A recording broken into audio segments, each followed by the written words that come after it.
اللہ کی راہ میں دینا جہاں جہاں اللہ نے اور اس کے نبی اکرم صلی اللہ علیہ وسلم نے حکم دیا ہے۔ انفاق فی سبیل اللہ کا معنی ہوتا ہے جہاں شریعت نے حکم دیا ہے وہاں اپنے مال کو خرچ کرنا، اور اللہ رب العزت نے مال کے خرچ کرنے کو مومنوں کی ایک اٹوٹ صفت بیان کی اپنی کتاب میں۔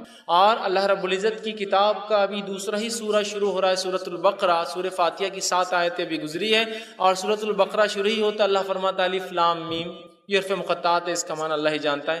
ذالک الکتاب لا ریب فیہ ھدی للمتقین، اس قرآن کے اندر کسی قسم کا شک اور شبہ نہیں ہے کہ یہ اللہ کی طرف سے ہے۔ ھدی للمتقین، متقین کی ہدایت ہے۔ متقین کی صفت کیا ہے؟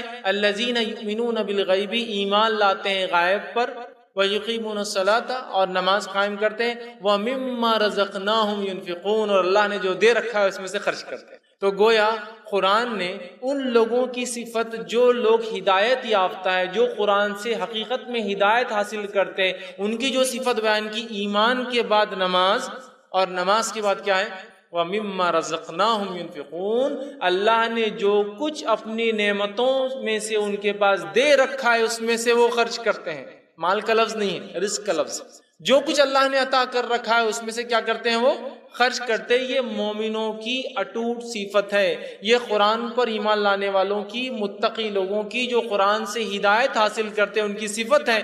اللہ پر ایمان لانے کے بعد، نماز قائم کرنے کے بعد جو کام وہ کرتے ہیں معاملات میں سے، چونکہ یہ تو عقیدہ اور احکام ہو گیا، ایک ایمان لانا عقیدہ ہو گیا، نماز احکام ہو گیا، معاملات میں جو بات آ رہی ہے وہ رزق خرچ کرنے کی ہے کہ وہ جو اللہ نے دے رکھا ہے اس میں سے خرچ کرتے ہیں۔ اب خرچ کرنے کا معاملہ شریعت نے کیا حکم دیا، کس حد تک خرچ کرنے کی ہم کو جو حکم دی، ہمیں خرچ کرنے کی عادت ڈالنے کا جو حکم دیا گیا، بچوں کو خرچ کرنے، آپ صلی اللہ علیہ وسلم کی زندگی سے کی آپ خرچ کرتے تھے، صحابہ کے ہم واقعہ سنتے ہیں، لیکن معاملہ اس حد تک جا چکا ہے اللہ کی راہ میں خرچ کا۔ یہ بڑی افسوس کی بات ہے کہ ہم جس سماج اور جس سوسائٹی میں رہتے ہیں یہ سوسائٹی جمع کرنے والی ہے، خرچ کرنے والی نہیں، اس لیے کہ خرچ کرنے میں کیا مزہ آتا ہے یہ مزہ ہم سمجھ ہی نہیں سکتے ہیں۔ یہ تو ایسے ہی ہوگا کہ آپ نے کبھی کار نہیں چلائی اور میں آپ کو سکھا رہا ہوں، بیٹھو اور یوں آوازیں نکالو اور کار میں مزہ لے لو۔ اس لیے کہ ہم جس سماج میں رہتے ہیں یہاں لوٹ اور کھسوٹ کا بازار چالو ہے، یہاں سود خوری کا معاملہ ہے، اور جہاں جس سماج میں سود خوری ہوتی ہے وہاں خرچ کرنے کے بارے میں تو بھول ہی جائیے آپ۔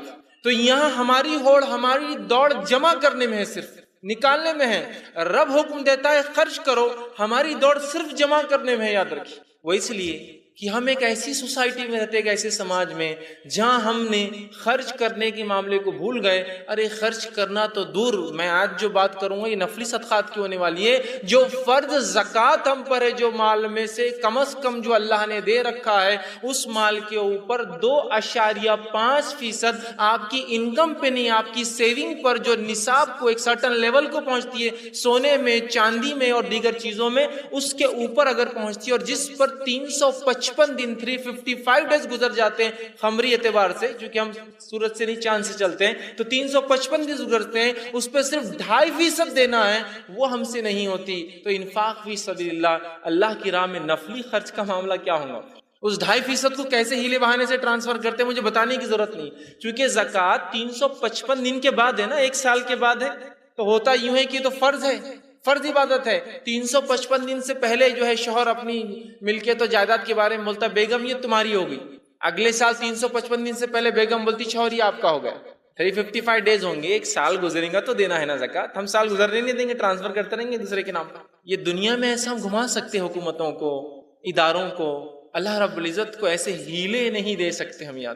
تو جس سماج میں، جس اس میں سوسائٹی میں ہم رہتے ہیں وہ جمع کرنے والی سود خور قسم کی جو ایک سماج اور سوسائٹی ہماری بن چکی ہے، جہاں جمع کرنے کا لوگوں کو شوق ہے، خرچ کرنے کا کوئی مزاج نہیں ہے۔ رب ہمارا کتاب میں اپنی بار بار حکم دیتا ہے خرچ کرنے کا، اپنی کتاب کی ابتدا کرتا ہے، جو پہلا حکم دیا جا رہا ہے مومنوں کی صفت بیان کی جا رہی ہے، تیسری ہی صفت ہے کہ جو مال دیا ہے اس میں سے خرچ کرتے ہیں۔ صحابہ کی زندگی کا مطالعہ کرے تو صحابہ دینے میں خوشی محسوس کرتے تھے، لینے میں نہیں کرتے تھے۔ صحابہ کے اگر سماج کو دیکھے، وہ سوسائٹی میں تھوڑی نظر ڈالے تو ان کا مزاج دینے کا تھا، وہ لینے میں خوش نہیں ہوتے تھے، اور ان کی دوڑ خرچ کرنے میں تھی، جمع کرنے میں نہیں تھی۔ ہماری دوڑ کیا ہے؟ بازو والے کتنے پلاٹ ہو گئے، ان کی 2 ہو گئے، آپ تو اس سے بڑی جاب پہ، آپ کے 2 کیسے ہو گئے؟ بیٹا میں بھی کچھ کرتا ہوں، اوپر نیچے کی انکم نکالتا ہوں اور پورا میں 2 سے اب تیسرا پلاٹ کر لیں گے۔ ہم جمع کرنے کے اندر وہ کرتے، رش کرتے، میرے پاس یہ ہے، اور صحابہ کا معاملہ تھا خرچ کرنے میں رش کرتے تھے کہ دینا ہے۔ تو ہم ایک ایسے سماج میں رہتے ہیں جہاں جمع کرنا ہے، لینا ہے، جیسے بھی آتا ہے اس کو وہ کرنا ہے. تو ہماری ہوڑ دنیا کے لیے، ہماری ہوڑ جمع کرنے کے لیے. صحابہ کی ہوڑ دوڑ آخرت کے لیے تھی، صحابہ کی دوڑ خرچ کرنے والی تھی، دینے والی تھی، دینے والی تھی. یاد رکھیے، حالانکہ پاس کچھ نہیں تھا لیکن پھر بھی دینے والا مزاج ہے. اس حد تک غربت تھی کہ کھانے کو نہیں ہوتا تھا. اگر گھر میں 2 لوگ ہیں تو طے کیا جاتا تھا کوئی ایک کھا لے تو دوسرا بھوکا رہے. اگر بیوی اور شوہر اور بچے ہیں تو بچے کبھی کھاتے اور کبھی سے جو ہے میاں بیوی کھاتے. اس حد تک حالت تھی. اور ایسی حالت میں بھی اگر کوئی مہمان آتا تھا تو بچوں کو بھوکا رکھ کر، اپنے آپ کو بھوکا رکھ کر اس کو کھلانے کی سوچی جاتی تھی، اس لیے کہ وہ دینے والا سماج تھا، لینے کی نہیں سوچتا تھا. اور ہم لینے والا سماج ہے، دینے کی نہیں سوچتے ہیں. ہم جمع کرنے والے لوگ ہیں، خرچ کرنا ہماری مزاج میں نہیں. خرچ کرنا یہ کتنی اہم عبادت ہے. یہ عبادت انسانوں میں کیا صفتیں پیدا کرتی ہے، اس عمل کی وجہ سے کیا خوبیاں ایک سماج میں آتی ہے، یہ ہم بھول چکے. یاد رکھیے، صحابہ کے اس سماج کو یاد کیجیے جس سماج میں ہر آدمی، جس سوسائٹی میں ہر آدمی دوسرے کو ترجیح دیتا ہے. اور حالات اس حد تک تھے صحابہ کے بعد بھی. ایک واقعہ آتا ہے کہ ایک شخص نے جو بغداد میں رہتا تھا اپنے بیٹے کو وصیت کی، ایک نظر مانگی کہ جب تم مدینے جانا تو مدینے کے سب سے غریب مسلمان کو 10,000 درہم میری طرف سے صدقہ تحفہ دے دینا. وہ شخص جب حج کے لیے آیا، اس نے حج کیا تو پھر زیارت جو ہے مسجد نبوی کی زیارت کے لیے بھی آ گیا. جب وہاں آیا تو اس نے سوچا باپ کی وصیت کو پورا کر دیتے، والد کی وصیت کو ایکسیکیوٹ کر دیتے، اس کو عمل میں لا دیتے. وہ گیا اور پوچھا کہ مدینے میں سب سے غریب گھر کون سا ہے. کسی نے کہا کہ مدینے کا سب سے غریب آدمی یہاں رہتا ہے. وہ وہاں پہنچا، اس کے گھر پہ دستک دی. دستک دینے کے بعد کہا کہ میرے والد نے ایک نظر مانگی تھی کہ مدینے کے سب سے غریب انسان کو جب میرا کوئی سفر ہو مدینے کا، میں یہاں آؤں تو میں دے دوں، لہٰذا مجھے بتایا گیا تم سب سے غریب ہو، یہ لو 10,000 درہم. درہم جو ہوتا ہے وہ چاندی کا سکہ ہوتا ہے اور 4 گرام چاندی کا ایک سکہ ہوتا ہے. تو گویا وزن کے اعتبار سے بہت بڑی مقدار تھی، بہت بڑی قیمت ہے. آج کے اعتبار سے، اس زمانے کے اعتبار سے بہت بڑی قیمت تھی. یاد رکھیے کہ تو پیسے کی بہت زیادہ ویلیو تھی اس زمانے میں. تو 10,000. تو وہ شخص جس کے پاس یہ گئے اور اسے دیا، اس نے کہا میں اس کا مستحق نہیں ہوں، اس لیے کہ میرا پڑوسی میرے سے بھی زیادہ غریب ہے، تو مہربانی کیجیے اس کو دے دیجیے، چونکہ آپ کے والد کی وصیت سب سے غریب انسان کی. وہ شخص وہاں سے نکلا، پڑوسی کے پاس گیا، کہا کہ میرے والد کی وصیت تھی کہ سب سے غریب انسان کو مدینے کے میں 10,000 درہم دوں، لہٰذا میں پہلے آیا اور مجھے بتایا گیا کہ فلاں گھر جو ہے سب سے غریب ہے. لیکن جب میں وہاں گیا تو انہوں نے کہا ہم سب سے غریب نہیں ہیں، کیونکہ آپ کی شرط کیا تھی والد کی؟ سب سے غریب. میرا پڑوسی سب سے غریب ہے، اس کو دے دیجیے. اس نے کہا تو لہٰذا میں آپ کے پاس آیا، آپ یہ 10,000 درہم لے لیجیے. تو اس نے کہا نہیں، میرا پڑوسی اور میں غربت میں دونوں برابر ہیں، میں کم غریب نہیں ہوں، میں بھی اتنا ہی ہوں جتنا میرا پڑوسی، وہ مجھ سے زیادہ نہیں ہے، لہٰذا آپ کیا کیجئے دونوں میں بانٹ دیجئے کہ ہم دونوں برابر غریب ہیں. تو اس نے 5,000 اس کو اور 5,000 اس کو. کیا سماج ہے، اندازہ لگائیے. اس مثال کو تھوڑا سا ایک طرف جانے دیجیے. کوئی ایک شخص اگر مجھ سے یہ کہے کہ میرے والد کی ایک وصیت تھی کہ 10,000 روپئے آپ کے شہر کے سب سے غریب انسان کو دیں، تو وہ سب سے غریب انسان میں ہی ہوں گا. میں ہی ہوں گا وہ سب سے غریب انسان. بھائی میں ہی ہوں، وہ یہ ٹوپی تو ادھار لی ہوئی ہے، کپڑے تو ان کے، میں ہی سب سے غریب ہوں، پلیز آپ مجھے دے کر جائیے. ایسے ہے نہیں ہے. وہ دینے والے لوگ تھے، وہ سماج ہی الگ تھا. ہم لینے والے ہو چکے، تو اللہ پھر ہم کو لینے والا ہی بناتا ہے. پھر لیتے رہو اسے، تم کو دینے کا مزاج بناتا ہی نہیں. تو اللہ کی راہ میں خرچ کرنا یہ اتنی اہم صفت ہے، اتنی اہم صفت ہے، اس کی کوئی انتہا نہیں یاد رکھی. لیکن اس معاملے میں اتنی کوتاہیاں نظر آتی ہے، اس لیے کہ دینا بولے تو کم ہوتے ہوئے نظر آتا ہے نا. دینے کا معنی کم ہو رہا ہے. میرے جیب کے اندر 100 روپئے ہے، اگر میں اس کے اندر سے 20 روپئے صدقہ کرتا ہوں تو 80 ہو رہے ہیں نا، کم ہو رہے ہیں. ہاں بالکل صحیح بات ہے. بظاہر کم ہی ہوتا ہے، بس بظاہر دیکھنے میں صدقات دینے سے پیسہ کم ہوتا ہے، لیکن باطنی اعتبار سے، برکت کے اعتبار سے، اہمیت کے اعتبار سے، فضیلت کے اعتبار سے پیسہ بڑھ جاتا ہے. اس لیے کہ اللہ اس 80 میں اتنی برکت دیتا ہے، اس میں 100 روپے میں جو کام نہیں ہوتے 80 میں ہو جاتے ہیں. یہ بات بھی سمجھنا بہت زیادہ ضروری ہے، ورنہ ہم پیسے کی تعداد کو ہی ہم سب کچھ سمجھتے ہیں. یاد رکھیے، تعداد، زیادہ پیسہ مطلب سب سے اچھا، کم پیسہ نہیں، ویسے نہیں. تعداد نہیں ہے اصل، یہ برکت اس پیسے کی برکت.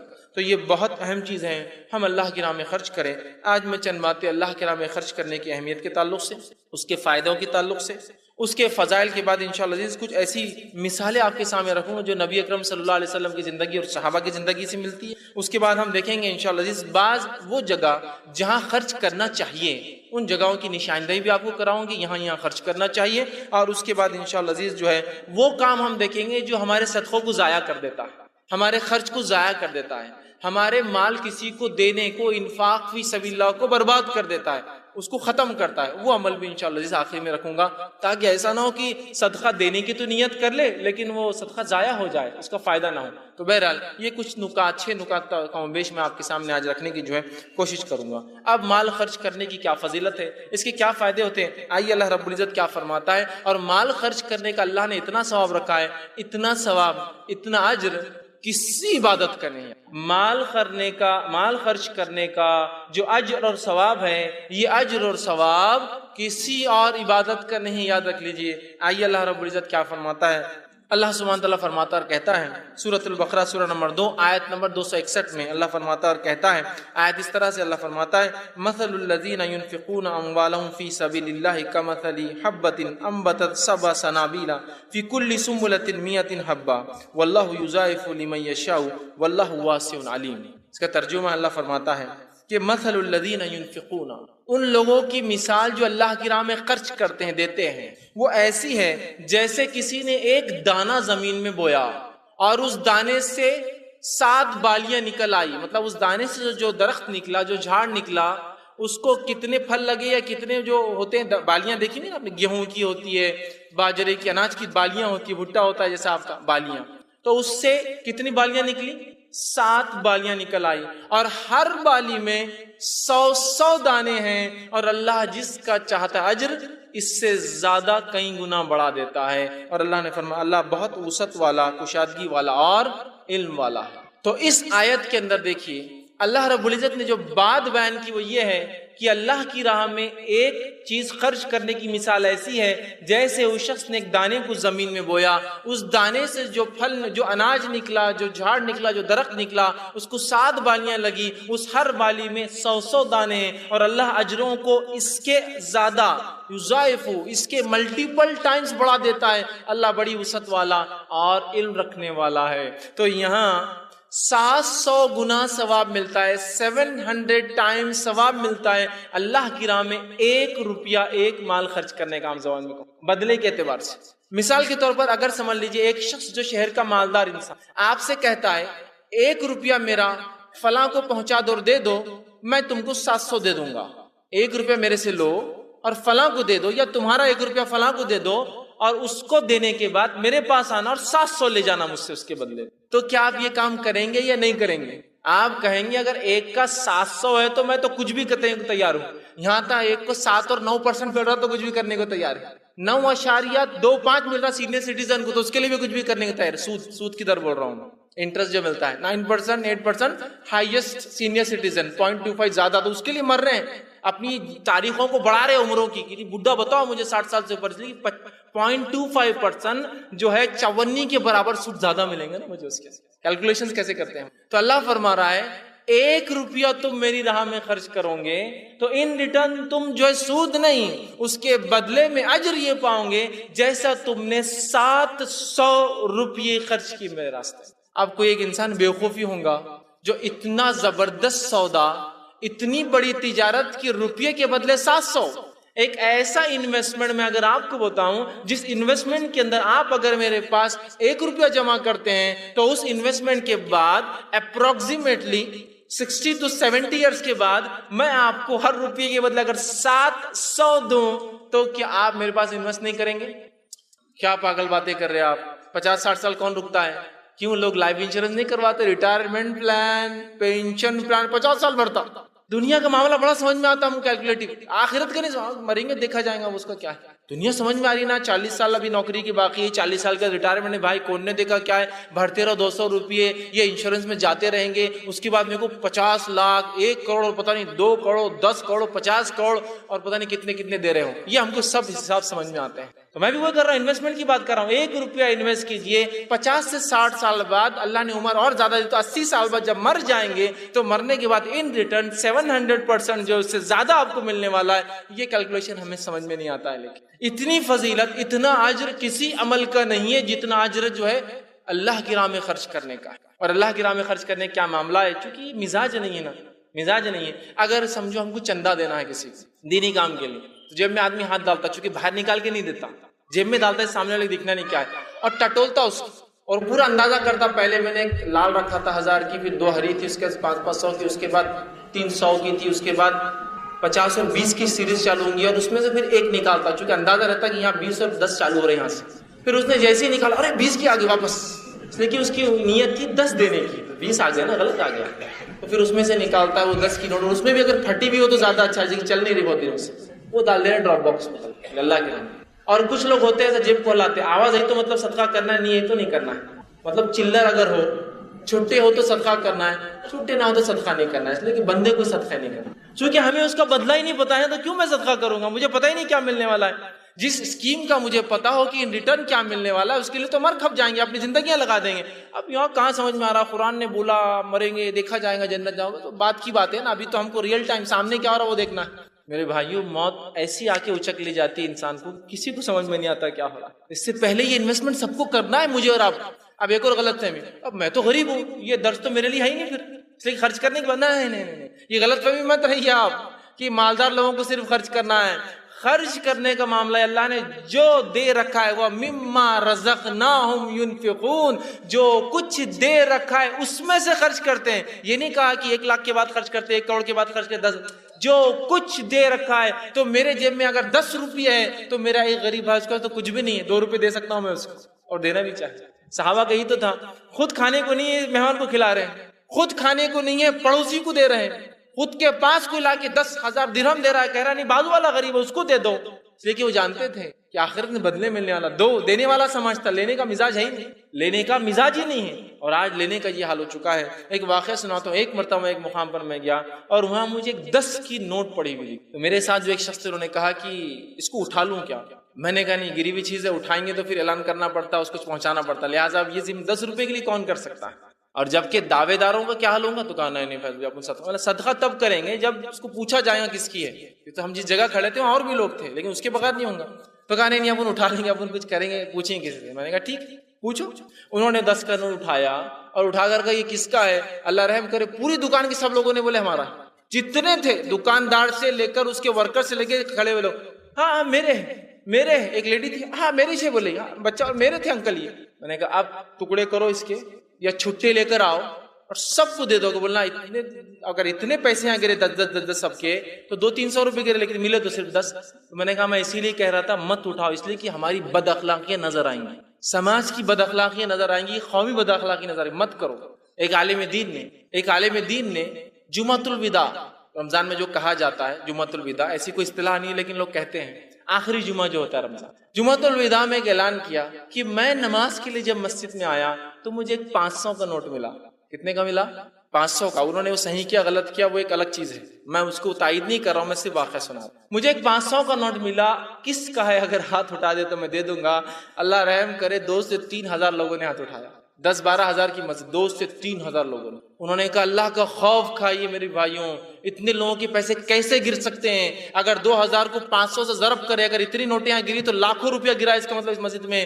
اللہ سے ڈریے. تو 500 سے 1000 کے قریب ہاتھ کم ہوئے 10 منٹ کی وہ جو ہے کرنے کے بعد واعظ و نصیحت، اس کے بعد پھر واعظ و نصیحت کی، پھر واعظ و نصیحت کی، آخر تک لیکن 500 ہاتھ نیچے نہیں ہوئے تک. نے کہا 500. اس کے بعد انہوں نے کہا یہ نوٹ میرا ہی تھا، میں نے صرف یہ بتانے کے لیے اعلان کیا تھا کہ ہم کتنے بد اخلاق ہو چکے ہیں اور پیسوں کے معاملے میں کتنے لالچی. یہ میرا ہی نوٹ تھا، واپس. یہ حالت ہے مال کے معاملے میں. اللہ کہہ رہا دو بدلہ پاؤں گے، 1 گنا نہیں، 2 گنا نہیں، 10 گنا نہیں، اس قیمت کے فیصد میں نہیں کہ اتنا ملے گا، تمہیں اس کے ملٹیپل ٹائم 700 درجے خرچ کرو. 2 میں یہ رہا اس کی مثال ہے. تو اللہ کے راہ میں خرچ کرنے کو اپنا ایک مزاج بنا لے، عادت بنا لے اس کو.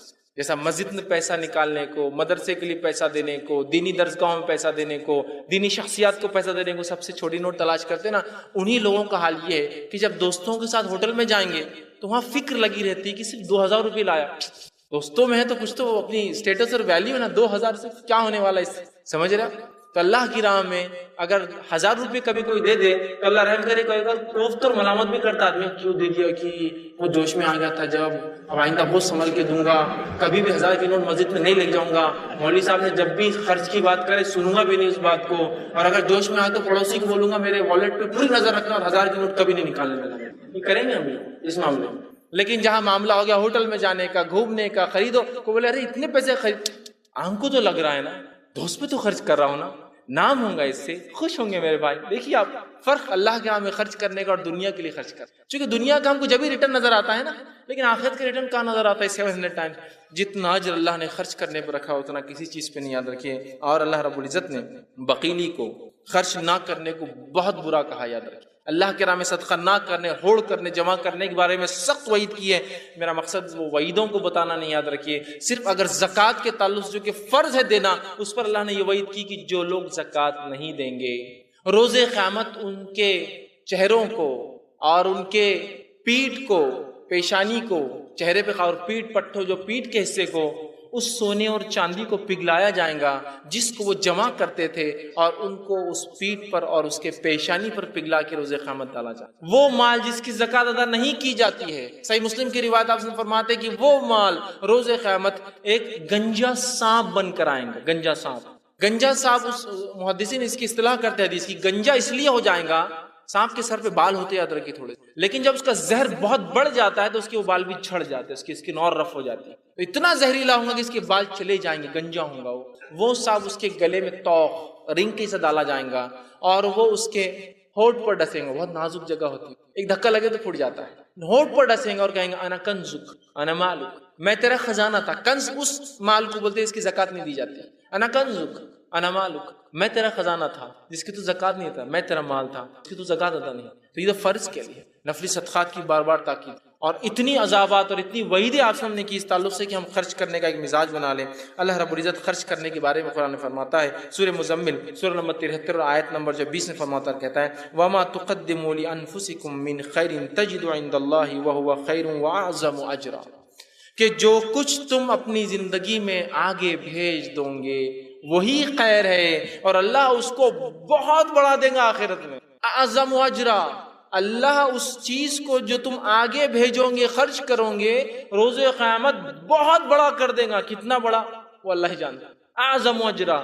اور مفسرین لکھتے قرآن میں جب عذاب علیم، عذاب شدید، ٹھیک ہے، اس طرح کے الفاظ آتے ہیں، یا جیسے اعظم اجرا آتا ہے جس میں بتایا نہیں جاتا کہ کیا ملیں گا، وہ کہتے ہیں یہ ایسی باتیں ہیں غائب کی، چونکہ انسان نے کبھی دیکھا نہیں چیزوں کو تو وہ سمجھ بھی نہیں پاتا، اس لیے اللہ نے خالی الفاظ ادا کر دیے، تذکرہ نہیں کیا۔ جیسا بہت سے عذابوں کا تذکرہ ہے نا، کہ وہ عذاب میں رہیں گے، آگ میں ڈالے جائیں گے، آگ کی زنجیریں ہوں گی، لیکن کچھ جگہ عذاب علیم، سخت عذاب، اس لیے کہ وہ عذاب ہم سمجھ نہیں سکتے، اس لیے علیم کہہ دیا۔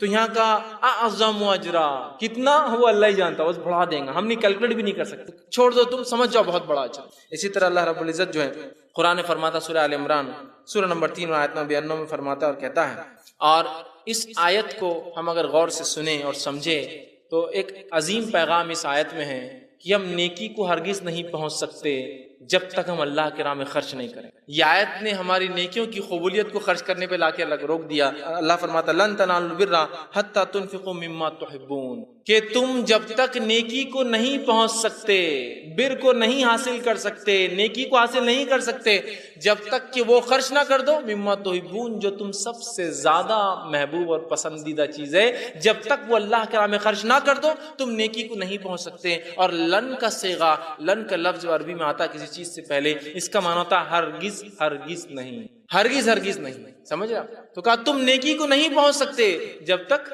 وہ خرچ نہ کرو جو تمہیں پسند ہے۔ اور صحابہ نے اسے ایسے ہی سمجھا، اور جب یہ آیت نازل ہوئی تو ابو طلحہ رضی اللہ عنہ یہ اللہ کے رسول صلی اللہ علیہ وسلم کے پاس آئے، انس بن مالک رضی اللہ عنہ حدیث کے راوی ہے، صحیح مسلم کی روایت ہے، وہ آئے اور کہا اللہ کے رسول صلی اللہ علیہ وسلم، ابو طلحہ آئے، ان کا ایک باغ تھا جس کو بحیرہ کا باغ، بہت قیمتی بہت اچھا باغ جس کا چشمہ بھی میٹھے پانی کا تھا، اور اللہ کے رسول اس کی کھجور کھانے وہاں جایا کرتے، وہاں پانی پیتے۔ آئے اور کہا اللہ کے رسول میں نے یہ آیت آپ پہ نازل سنی، لن تنالوا البر حتی تنفقوا مما تحبون، تو لہٰذا تنفقون مما تحبون، کہ تم نیکی کو نہیں پہنچ سکتے جب تک کہ وہ خرچ نہ کر دو جو سب سے زیادہ تمہیں پسند ہو۔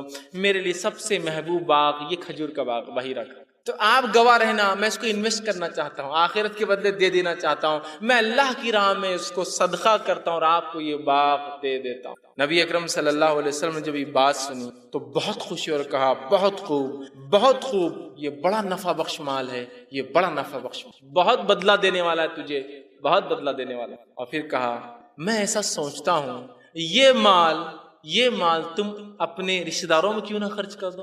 کہ اللہ کے رسول جہاں آپ چاہے میں نے دے دیا ہوں. کہا تم اپنے رشتہ داروں میں کرو. انہوں نے اپنے چچیرے بھائیوں کو بلا اور کہا یہ باغ تمہارا ہوا، یہ باغ تمہارا ہوا. اس لیے کہ ہم نیکی کو نہیں پہنچ سکتے جب تک اس چیز کو نہ خرچ کر جو سب سے زیادہ ہمیں محبوب. ان کو باغ تک کر دیا اللہ کے اندر، گویا خرچ کر کے انویسٹ کر دیا انہوں نے. یاد رکھیے جو چلا جاتا ہے نا وہی باقی رہتا ہے، جو رہ جاتا ہے نا وہ باقی نہیں ہے. نبی اکرم صلی اللہ علیہ وسلم نے ایک بار قربانی کی اور اس کے بعد لوگوں کو تحفے دیے دیتے گئے. آخر میں یہ ہوا آپ کی زوجہ محترمہ نے کہا جو امہات المومنین میں سے کوئی تھی، کہا اللہ کے رسول بس اتنا ہی بچا ہے، مطلب ایک تھوڑا سا حصہ بچا تھا پورا دے دیا آپ نے. تو کہا اتنا ہی نہیں بچا ہے، سمجھے جتنا گیا ہے وہ سب کچھ بچا ہے، اتنا ہی ہے جو ہے آخرت کے لیے بچا نہیں. مطلب جو بچ گیا ہے وہ جو ہے صحیح نہیں ہوا، اس لیے کہ جو دے دیا گیا ہے وہ آخرت کے لیے اسٹاک ہو گیا ہے، اس کا بدلہ ملنے والا. اور جو بچ گیا ہے یہ واقعی میں جو ہے اس لیے کہ اس کا بدلہ نہیں ملنے والا ہے. تو جو گیا ہے وہ بچ گیا ہے، آپ نے فرمایا. چونکہ وہ کہہ رہی تھی یہ بچ گیا، آپ نے کہا یہ نہیں، جو گیا ہے وہ بچ گیا ہے، اس لیے کہ اس کا بدلہ ملنے والا. تو صحابہ کی رسول اکرم صلی اللہ علیہ وسلم کا یہ مزاج تھا. اللہ نے مال کو خرچ کرنے کو یہاں ہمارے اعمال کی قبولیت کے لیے ایک وجہ بنا دیا کہ خرچ کرو، اس لیے کہ اس کے بغیر تم جو ہے نیکی کو نہیں پہنچ سکتے. اور خرچ کرنے کے معاملے میں کبھی ڈرنا نہیں چاہیے، کبھی ڈرنا نہیں چاہیے. اور ہم سب زیادہ ڈرتے کب ہے؟ خرچ کرنے کو. اس لیے کہ آئیں گا کہاں سے؟ اگر ہم دے دیں گے تو ہم دے کے دیکھیں تو پتہ چلے گا پھر آتا کہاں سے. مثلا میں نے کہا نا شروع میں، ہم نے ایک قومی مزاج ہی نہیں بنایا. جن قوموں میں آج بھی دینے کا مزاج ہے اللہ اتنا عطا کر رہا ہے ان کو جس کی کوئی انتہا نہیں. آج بھی جن قوموں میں دینے کا مزاج ہے، اگر عرب ممالک میں کچھ لوگ گئے ہوں گے کام کے سلسلے میں یا تفریح کو ہی کبھی گئے ہوں گے یا حج اور عمرہ کو گئے ہوں گے، کبھی ہوتا ہے نا جاتے ہیں، تو بہت سارے ہمارے ہندوستانی لوگ پاکستانی لوگوں کا یہ حال ہوتا ہے کہ ایک بڑا ٹینکر آ گیا، بڑا ٹریلر آ گیا، ٹرک چھتریاں بانٹ رہا ہے، ہم کو بھی چھتری لینے کا، بسکٹ کے پاکٹ لوٹ رہے ہیں، خرید سکتے لیکن پھر بھی لوٹ رہے ہیں. مالدار ہے اس شہر کے لیکن وہاں لوٹ کے کھا رہے ہیں کیونکہ ہماری فطرت ہو گئی نا لینے کی. اور بہت سے لوگ سوچتے ہیں پاگل رہتے کہ شیخ لوگ کیوں کتنا خرچ کر دیتے، اتنے چھتری ہزاروں کیا ضرورت تھی خرچ کر دیں گے، اتنے بسکٹ کے پاکٹ خرچ کر دیتے، کسی کو حج کرا دیتے، کسی کو عمرہ کرا دے رہے، فلاں کر رہے، یہ کر رہے. سمجھے نا، ہم کو سمجھ میں نہیں آ رہا نا، اس کو سمجھ میں آ رہا وہ کیا کر رہا ہے، اس کو معلوم ہے یہی تو بچ رہا ہے، باقی سب تو یہی رہنے والا ہے، وہ بچا رہا ہے. اور ہم چونکہ خرچ کرنے کا مزاج نہیں لینے کا ہے، ہم کو لگتا ہے یہ تو ویسٹ ہو رہا ہے، اگلے سال پھر آ گیا خرچ کرنے. ارے یار تم نے تو پچھلے سال دیے تو تمہارا مال کم ہونا تھا نا. وہ کہیں گا کم کیا بھائی، مال تو آ ہی رہا ہے، بس خرچ کر رہا ہوں اور وہ آتا ہے، اور میں خرچ کرتا ہوں وہ آتا ہے. دینے کا مزاج نہیں تو پتہ کیسے چلے گا ہوتا کیا ہے؟ ہم کو تو لگ رہا کم ہو رہا ہے. یاد رکھیے کبھی کم نہیں ہوتا ہے سوائے بڑھنے کے مال خرچ کر. اس لیے میں نے کہا مال بغیر ڈرے خرچ کی اللہ کی راہ میں. ہم بغیر ڈرے اپنی نفس کے لیے خرچ کرتے صرف، اور وہاں خرچ کرتے جہاں ہم کو دکھاوا. ہماری شان ہوتی ہے. کیسی شان ہوتی ہے ہماری؟ کہ لوگ نام لے، کیا شادی کی ماشاءاللہ، کتنے کنٹل کھانا بنا، کتنے ہزاروں لوگ آئے. ان تمام چیزوں میں صرف ہمارا دھیان ہوتا ہے، یاد رکھیں اس کے علاوہ نہیں. اس بات کو بہت سختی سے اور بہت ہم کو ایک سیریسنس کے ساتھ سمجھنے کی ضرورت ہے کہ ہمیں جو اللہ کی راہ میں مال خرچ کرنے کا اپنا مزاج بنانا ہے. دیکھیں تو دیکھیے انشاءاللہ کبھی مال کم نہیں ہوگا. اس لیے کہ اللہ رب العزت سورہ سبا سورہ نمبر 34 آیت نمبر 39 میں 39 میں فرماتا کہتا ہے وَمَا أَنفَقْتُم مِّن شَيْءٍ فَهُوَ يُخْلِفُهُ وَهُوَ خَيْرُ الرَّازِقِينَ. اگر تم میری راہ میں خرچ کرو گے تو میں ضرور تمہیں پلٹا کر اس کو دوں گا. اللہ کون کہہ رہا ہے؟ اللہ کہہ رہا ہے وَهُوَ يُخْلِفُهُ، میں اس کو مخالف بولتے ہیں نا، الٹی سمت کو بولتے ہیں مخالف، میں اس کو پلٹاؤں گا تمہارے طرف اس مال کو. اللہ کیا فرما رہا ہے؟ وَمَا أَنفَقْتُم مِّن شَيْءٍ، جو بھی تم اللہ کی راہ میں خرچ کرتے ہو فَهُوَ يُخْلِفُهُ، میں ضرور اس کو پلٹا کر دوں گا تم کو. وَهُوَ خَيْرُ الرَّازِقِينَ، اور اللہ تو سب سے خیر رزق دینے والا ہے. ہم جو خرچ کریں گے وہ پلٹ کر آنے والا ہے، یاد رکھیے جانے والا نہیں ہے. اس لیے میں نے کہا بغیر ڈرے خرچ کیجئے، اللہ آپ کو پلٹا کر دینے والا ہے اس کا بدلہ. یخلفہ، وہ مخالف سے الٹا پلٹا کر دیں گا آپ کو. آپ نے خرچ کیا، آپ کو مال ملا، آخرت میں 700 تو باقی ہے ہی، اس کو تو چھوڑ ہی دیجئے. ان ریٹرن دنیا میں بھی وہ مال واپس ملے گا اس سے بہترین انداز سے، اولاد کی صحیح ہونے کے اس شکل میں، مال کی برکت کی شکل میں، کم زندگی میں زیادہ کام کی شکل میں، اور زندگی میں ایسے کارنامے انجام دینے کی شکل میں کہ مرنے کے بعد اس کا اجر ملتا رہے. یخلفہ، اللہ پلٹائیں گا، اس کو بدلہ دینا ہی اللہ ہے. تو اس لیے میں نے کہا مال بے جھجک ہو کر خرچ کیجیے اللہ کی راہ میں. مال اللہ کی راہ میں خرچ کرنے والا کبھی غریب نہیں ہو سکتا. نبی اکرم صلی اللہ علیہ وسلم نے اس چیز کو بہت خوب اپنی حدیثوں کے اندر بتایا اور بار بار بیان کیا. آپ وسلم فرماتے ہیں مال خرچ کرنے کے بارے میں، 2 فرشتے، صحیح بخاری کی روایت ہے، 2 فرشتے ہیں جو روز اترتے ہیں اور اللہ رب العزت سے دعا کرتے ہیں. ایک کہتے ہیں اللہ خرچ کرنے والے کے مال کو بڑھا دیں، اور دوسرا کہتے ہیں اللہ جو خرچ نہیں کرتا، بخیلی کرتا ہے، تیرے راہ میں روکتا ہے، اس کے مال کو برباد کر دے اور تباہ کر دے۔ روز 2 فرشتے اترتے ہیں دنیا میں اور دعا کرتے ہیں، اور اللہ فرشتوں کی دعاؤں کو رد نہیں کرتا۔ یار تو دعا کرتے ہیں کہ اے اللہ دینے والے کے مال کو بڑھا، اور دوسرا کہتا ہے اللہ خرچ نہ کرنے والے کے مال کو تباہ اور برباد۔ تو گویا جو مال خرچ نہیں کرتا وہ روز ایک فرشتے کی بد دعا کا مستحق بھی بنا۔ اور مال خرچ کرنے دیں، مال یاد رکھیے کبھی کم نہیں ہوتا، یاد رکھیے، اور مال صرف جو ہے بڑھتا ہی رہتا ہے۔ نبی اکرم صلی اللہ علیہ وسلم نے ایک حدیث میں فرمایا، جو صحیح مسلم کی آپ نے فرمایا، کہا 2 لوگوں کے سوا کسی اور پر رشک مت کرنا۔ رشک سمجھتے نا، کاش میں ایسا ہوتا، سمجھ رہا؟ 2 لوگوں کے سوا کسی اور کے جیسا ہونے کے جیسا رشک نہ کرنا، کسی کے جیسا ہونے کی امید یا اللہ سے امید یا جو ہے اس کی نیت نہ کرنا۔ وہ کون 2 لوگ ہیں؟ پہلا، اللہ نے جس کو قرآن عطا کیا ہو، وہ قرآن کا حافظ ہو، قرآن کو یاد کرتا ہو اور پڑھتا ہو، خوب پڑھتا ہو۔ اللہ نے اس کو قرآن دیا ہو اور وہ خوب اس کی تلاوت کرتا ہو، تو ایسے آدمی کو دیکھ کے آپ بول سکتے کاش میں بھی ایسا ہوتا۔ اور کہا دوسرا وہ آدمی جس کو اللہ نے مال دیا ہو اور وہ دونوں ہاتھوں سے صرف خرچ کرتا ہے، اس آدمی کو دیکھ کے بھی ہم کہہ سکتے کاش میں بھی اس کے جیسا ہوتا۔ یہ 2 لوگوں کے علاوہ رش نہیں کر سکتے۔ اور ہمارا معاملہ کیا ہے؟ کوئی آدمی کو مال خرچ کر دے گا، کیسا بیوقوف ہے یہ، اللہ کبھی ایسا نہیں بنانا میرا بیوقوف۔ میرے پاس ہوتا نا تو میں اپنی ایک اچھی گاڑی لیتا، ایک اچھا شہر سے باہر بنگلہ بناتا، ایک اچھی سہولت زندگی تھا۔ بیوقوف روز خرچ کرتے رہتا ہے۔ رشک صرف 2 لوگوں پہ ہو سکتا ہے، جس کو قرآن یاد ہو، پڑھتا ہو اس کو خوب، اس کے جیسا کر سکتے اللہ کاش میں بھی ایسا ہوتا، مجھے تو عقل دیتا، حافظہ دیتا، میں بھی یاد کر کے پڑھتا۔ اور دوسرا جس کو مال خرچ کرتے ہوئے دیکھو تو نیت کر سکتے اللہ کاش میں بھی ایسا ہوتا، اس کے جیسا، اور خوب مال خرچ کرتا۔ اس کے علاوہ کسی کے ایسا ہونے کی نیت نہیں کر سکتے، معلوم۔ اور ہمارے پاس خرچ کرنے والے کو ہم کیا سمجھتے ہیں؟ بیوقوف ہے، خرچ کر رہا۔ دیکھ کیا ضرورت تھی اتنی بڑی مسجد بنانے کی؟ مسجد تو کوئی بنا کے دے سکتا تھا۔ کیا ضرورت تھی فلاں یتیم خانے کو دینے کی؟ کوئی بھی چلا دیں گے، یتیموں کیا کیسی بھی زندگی جی لیتے ہو۔ کیا ضرورت تھی چیریٹیبل ہاسپٹل بنانے کی؟ کمی تھی کہ ویسے بھی 10-20 روپے میں علاج ہو جاتا، جو بنا کے رکھ دیے؟ نہیں، اس لیے کہ وہ انویسٹمنٹ ہے ریئل، وہ بچ رہا ہے اس کا، وہ جانتا ہے۔ اس لیے کبھی کبھار ہائر لیول کے ایسے انویسٹمنٹس ہوتے ہیں جو لوور لیول کے لوگ کبھی سمجھ ہی نہیں پاتے ہیں۔ تو ویسے آج ہمارے مسلمانوں کا حال ہو چکا ہے۔ اللہ کی راہ میں خرچ یہ بہت بڑا انویسٹمنٹ ہے، اس کو تصور کیجئے، ذہن میں لائیے، ٹارگیٹ کیجئے اپنی آڈینس کس پہ خرچ کروں گا، ایک ایک نکال کر یہ مستحق دکھ رہا فلاں ہے، وہ سب تو گیا درکنار۔ کوئی خرچ کرنے والے کو ملامت کرتے بیوقوف خرچ کرتے رہتا ہے۔ رش صرف 2 لوگوں پر ہوتا ہے، اور نبی اکرم صلی اللہ علیہ وسلم نے فرمایا، متفق علیہ روایت ہے اور حدیث قدسی ہے۔ حدیث قدسی اس حدیث کو کہتے ہیں جس میں اللہ رب العزت پہلا راوی ہوتا ہے اس کا۔ رسول اللہ کہتے ہیں کہ اللہ فرماتا ہے، حدیث قدسی کیا ہے؟ اللہ رب العزت فرماتا ہے یا ابن آدم، اے آدم کے بیٹے، اور بیٹے میں بیٹیاں بھی شامل ہیں، اولاد آدم، اے اولاد آدم، یا ابن آدم، انفق علیک، تو میری راہ میں خرچ کر، میں تجھ پر خرچ کروں۔ انفق، تو خرچ کر، انفق علیک، میں تجھ پر خرچ کروں گا۔ اللہ کہہ رہا ہے تو خرچ کر، میں تجھ پر خرچ کروں گا، لوٹا کر دوں گا تجھے اس کا بدلہ۔ اے ابن آدم سے اللہ رب العزت جو ہے آدم کی اولاد سے ہم سے خطاب کر رہا ہے کہ تم میری راہ میں خرچ کرو، میں اس کو پلٹاؤں گا تمہارے طرف، میں لوٹانے والا ہوں اس چیز کو۔ تو کہا یا ابن آدم تو خرچ کر، میں تجھ پر خرچ کرتا رہوں گا، تو خرچ کرتا رہا میری راہ میں، میں تجھ پر جو خرچ کرتا رہوں گا۔ اب میں سمجھتا ہوں اللہ رب العزت نے جب وعدہ کر دیا خرچ کرنے کا، میں نہیں سمجھتا اس سے بڑی اور جو ہے اپنے وعدے کو پورا کرنے والی کوئی ذات ہے جو اپنے وعدے کو پورا نہ کرے۔ تو خرچ کر کے تو دیکھ، میں تجھے لوٹاؤں گا۔ اور جس نے بھی خرچ کیا یاد رکھیے وہ اس کا مزہ جانتا ہے، خرچ کرنے میں کیا لذت آتی ہے اور کیا مزہ۔ خرچ نہیں کرے تو دوسرے کو بیوقوف ہم دیکھتے ہیں، لیکن خرچ کرنے والے کو پتا ہے اس میں کیا لذت ہے۔ خرچ کرنے کی جو فضائل آتے ہیں اس میں سے ایک فضیلت یہ ہے کہ خرچ کرنا سب سے نفع بخش تجارت ہے۔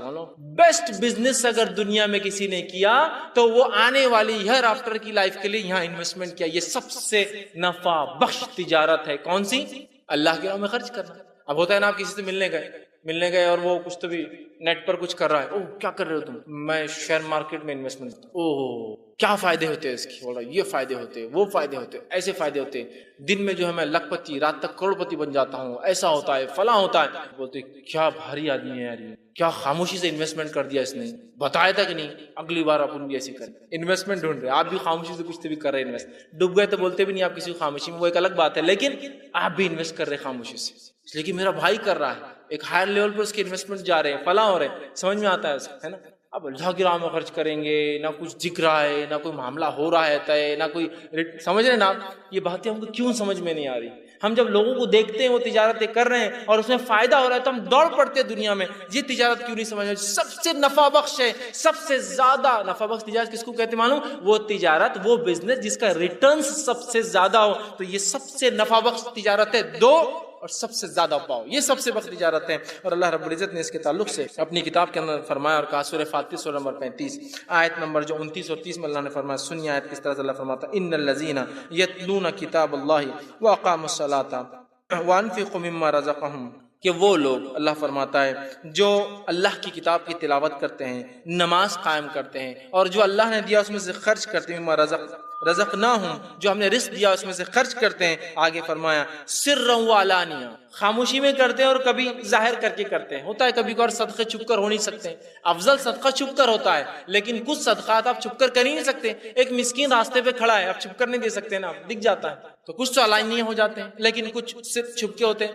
تو کہا وہ لوگ جو قرآن پڑھتے ہیں، نماز قائم کرتے ہیں، اللہ نے جو مال دیا خرچ کرتے ہیں، جو دکھ جاتا ہے، جو چھپا کر کرتے ہیں، اللہ نے فرمایا ان کے تعلق علانیۃ یرجون تجارتا لن تبور، ایک ایسا بزنس کرتے ہیں جس میں کبھی گھاٹا ہوتا ہی نہیں ہے۔ اللہ کی راہ میں خرچ کرنے میں کبھی گھاٹا ہوتا ہی نہیں، یہ ایسی تجارت ہے جو ڈوبتی ہی نہیں ہے۔ دنیا کی ہر تجارت ڈوب جاتی ہے یا انویسٹ کرنے والا مر جاتا ہے، دونوں میں سے کوئی چیز، یہ کبھی نہیں ڈوبنے والی تجارت، کبھی نہیں، آپ کو اس کا بدلہ ہمیشہ ہمیشہ ملتا ہے۔ اور خفیہ خرچ کرنے کے فضائل تو میں سمجھتا ہوں ہم سب جانتے ہیں، خفیہ خرچ کرنے کے بہت بہت بہت زیادہ فضائل جو ہے کتاب و سنت میں، قرآن حدیث میں آتے ہیں، جس میں سے ایک فضائل جو آتا ہے صحیح بخاری کی روایت میں ہے، 7 لوگ جو عرش کے سائے میں ہوں گے جبکہ کوئی سایہ نہ ہوگا، اس میں سے ایک شخص وہ ہوگا جو سیدھے ہاتھ سے جب خرچ کرتا تھا تو اس کے الٹے ہاتھ کو پتہ نہیں اس نے کیا خرچ کیا۔ مطلب یہ کہ اتنی خاموشی میں خرچ کرتا، اتنا خاموشی سے دے دیتا تھا، کسی کو نہیں پتا اس نے کیا دیا۔ اور ایسے اللہ کے کئی بندے ہیں جو حقیقت میں واقع میں اتنی خاموشی سے اللہ کے نام میں جو ہے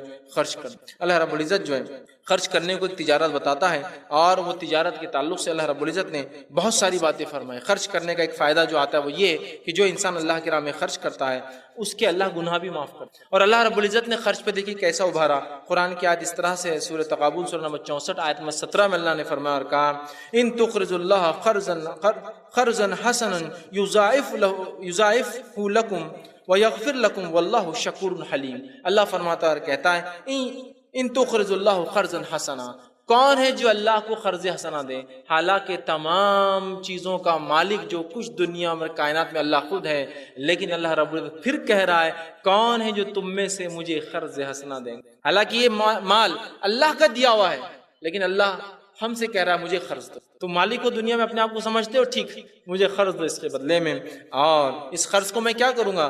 تمہارے لیے یضاعف، بہت بڑا دوں گا آخرت میں، اور کیا کام کروں گا اس کے بدلے؟ وَيَغْفِرْ لَكُمْ، تمہارے گناہوں کو اس خرچ کے بدلے معاف کروں۔ تو مال خرچ کرنے سے مال بڑھتا ہے، مال خرچ کرنے سے آخرت میں بدلہ ملتا ہے، مال خرچ کرنے سے گناہ معاف ہو، گناہ معاف کرنے کا بڑا بہترین جو ہے ذریعہ یاد رکھیں۔ اسی طرح جو ہے اللہ رب العزت جو ہے صدقات کو بڑھاتا اور سود کو گھٹاتا ہے، یاد رکھیں۔ صدقات میں اللہ نے جو برکت رکھی ہے اس کو اللہ رب العزت بڑھاتا ہے۔ ابو ہریرہ رضی اللہ عنہ فرماتے ہیں، جو کہ صحیح مسلم کی روایت، آپ نے فرمایا اور کہا، حدیث کے الفاظ اس طرح سے، جو شخص اپنے حلال کمائی میں سے ایک کھجور خرچ کرتا ہے، صدقات کا بدلہ کیسے ملتا ہے؟ جو شخص اپنی حلال کمائی میں سے کھجور خرچ کرتا ہے، اور اللہ صرف آپ فرماتے ہیں حلال کمائی ہوئی چیز کو ہی قبول کرتا ہے۔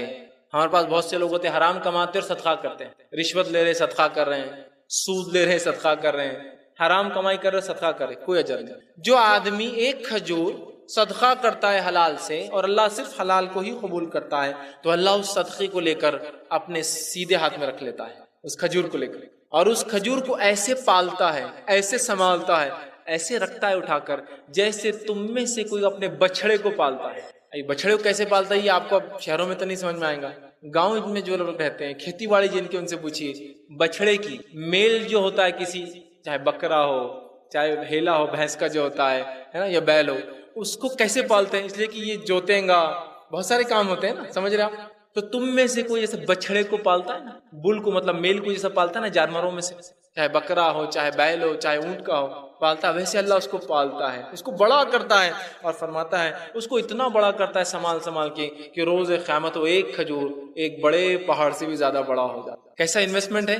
ایک کھجور دیا، صدقہ کیا، انویسٹمنٹ کو انویسٹر نے آپ سے لے لیا، اتنا زبردست سنبھالا، باقی دنیا کے انویسٹر آپ کو ڈبا دیتے ہیں انویسٹمنٹ مال، یاد رکھیے آپ ان کو آپ دھکا بھی نہیں لگا سکتے بڑی کمپنیوں، لیکن اللہ اس کو لیتا ہے، انویسٹ کرتا ہے، سنبھالتا ہے، اور ایسے سنبھالتا ہے سب کو، اپنے بچڑے کو سنبھالتا ہے، اور روز قیامت اس کو اتنا بڑا اجر ملتا ہے، پرورش دیتا ہے کہ ایک پہاڑ کے مانند ایک کھجور کے لیے امیر ہونا ضروری نہیں ہوتا ہے نا، حدیث الفاظ یہ کھجور کی، اس لیے میں نے کہا مال خرچ کرنے کے لیے امیر ہونا نہیں پڑتا ہے، مال خرچ کرنے کے لیے خرچ کرنے والا دل لگتا ہے، پیسے نہیں لگتے، اس لیے کہ ایک کروڑ پتی انسان ہے، اللہ نے سب کچھ دے رکھا ہے، پھر بھی بازو والا کچھ جیب میں سے نکال نظر رہتی ہے اس نے کہاں سے لائے پیسے، دل سے غریب ہے نا بیچارہ، پیسہ بہت اللہ نے دے دیا، الگ مسئلہ ہے اس کا، دل سے غریب ہے، خود کی اللہ نے کار دی ہے، بازو والے نے اس سے بڑی لا لی، تو اس کے پاس تو میرے سے زیادہ بڑی کیا ہے، اللہ نے دے رکھا ہے، دل سے غریب ہے نا بیچارہ، غنی غنا دل سے ہوتی یاد رکھیے، مال سے نہیں ہوتا آدمی غنی، دل سے غنی ہو جائے، دیکھیے پھر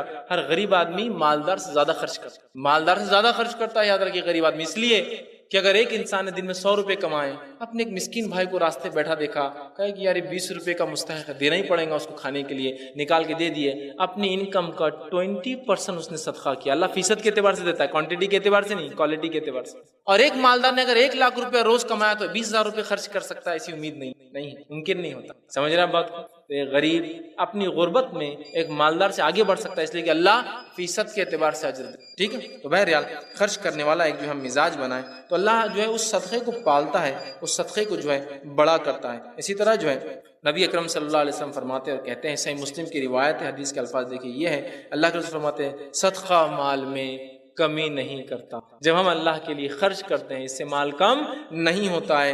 دوسری روایت میں جو ہے کہ جو ہے سلسلۃ احادیث صحیحہ کی روایت ہے، اللہ کے رسول حضرت بلال سے فرمایا اور کہا بلال رضی اللہ عنہ کو کہ بلال تم خرچ کرو اور عرش والے کی طرف سے کمی کا خوف مت کرو، اے بلال تم خرچ کرو اور عرش والے کی طرف سے کمی کا خوف مت کرو کہ اللہ تمہیں خرچ کرنے کی وجہ سے کبھی تمہارے مال میں کسی قسم کی کبھی کمی کریں گے۔ تو یہ حدیث بالکل واضح ہے، خرچ کرنے سے مال کم نہیں ہوتا، یاد رکھیے۔ اسی طرح خرچ کرنے کے جو فضائل آتے ہیں، اس فضائل میں سے ایک فضیلت یہ ہے کہ خرچ جو انسان کرتا ہے وہ روز قیامت انسان پر سایہ بننے، سایہ جس روز کوئی سایہ نہ ہوگا روز قیامت، جب کہ آپ سے فرماتے ہیں کچھ لوگ سورج 1 میل کے فاصلے پر ہوگا، کچھ لوگ شدت گرمی سے پسینے میں ٹخنوں تک، کچھ لوگ گھٹنوں تک، کچھ لوگ اپنی کوکھ تک، کمر تک، کچھ لوگ اپنے چہروں تک، ناک تک ڈوبے ہوں گے پسینے میں، اس روز جب کہ کوئی سایہ نہ ہوگا، جو صدقہ ہم نے کیا نا دنیا میں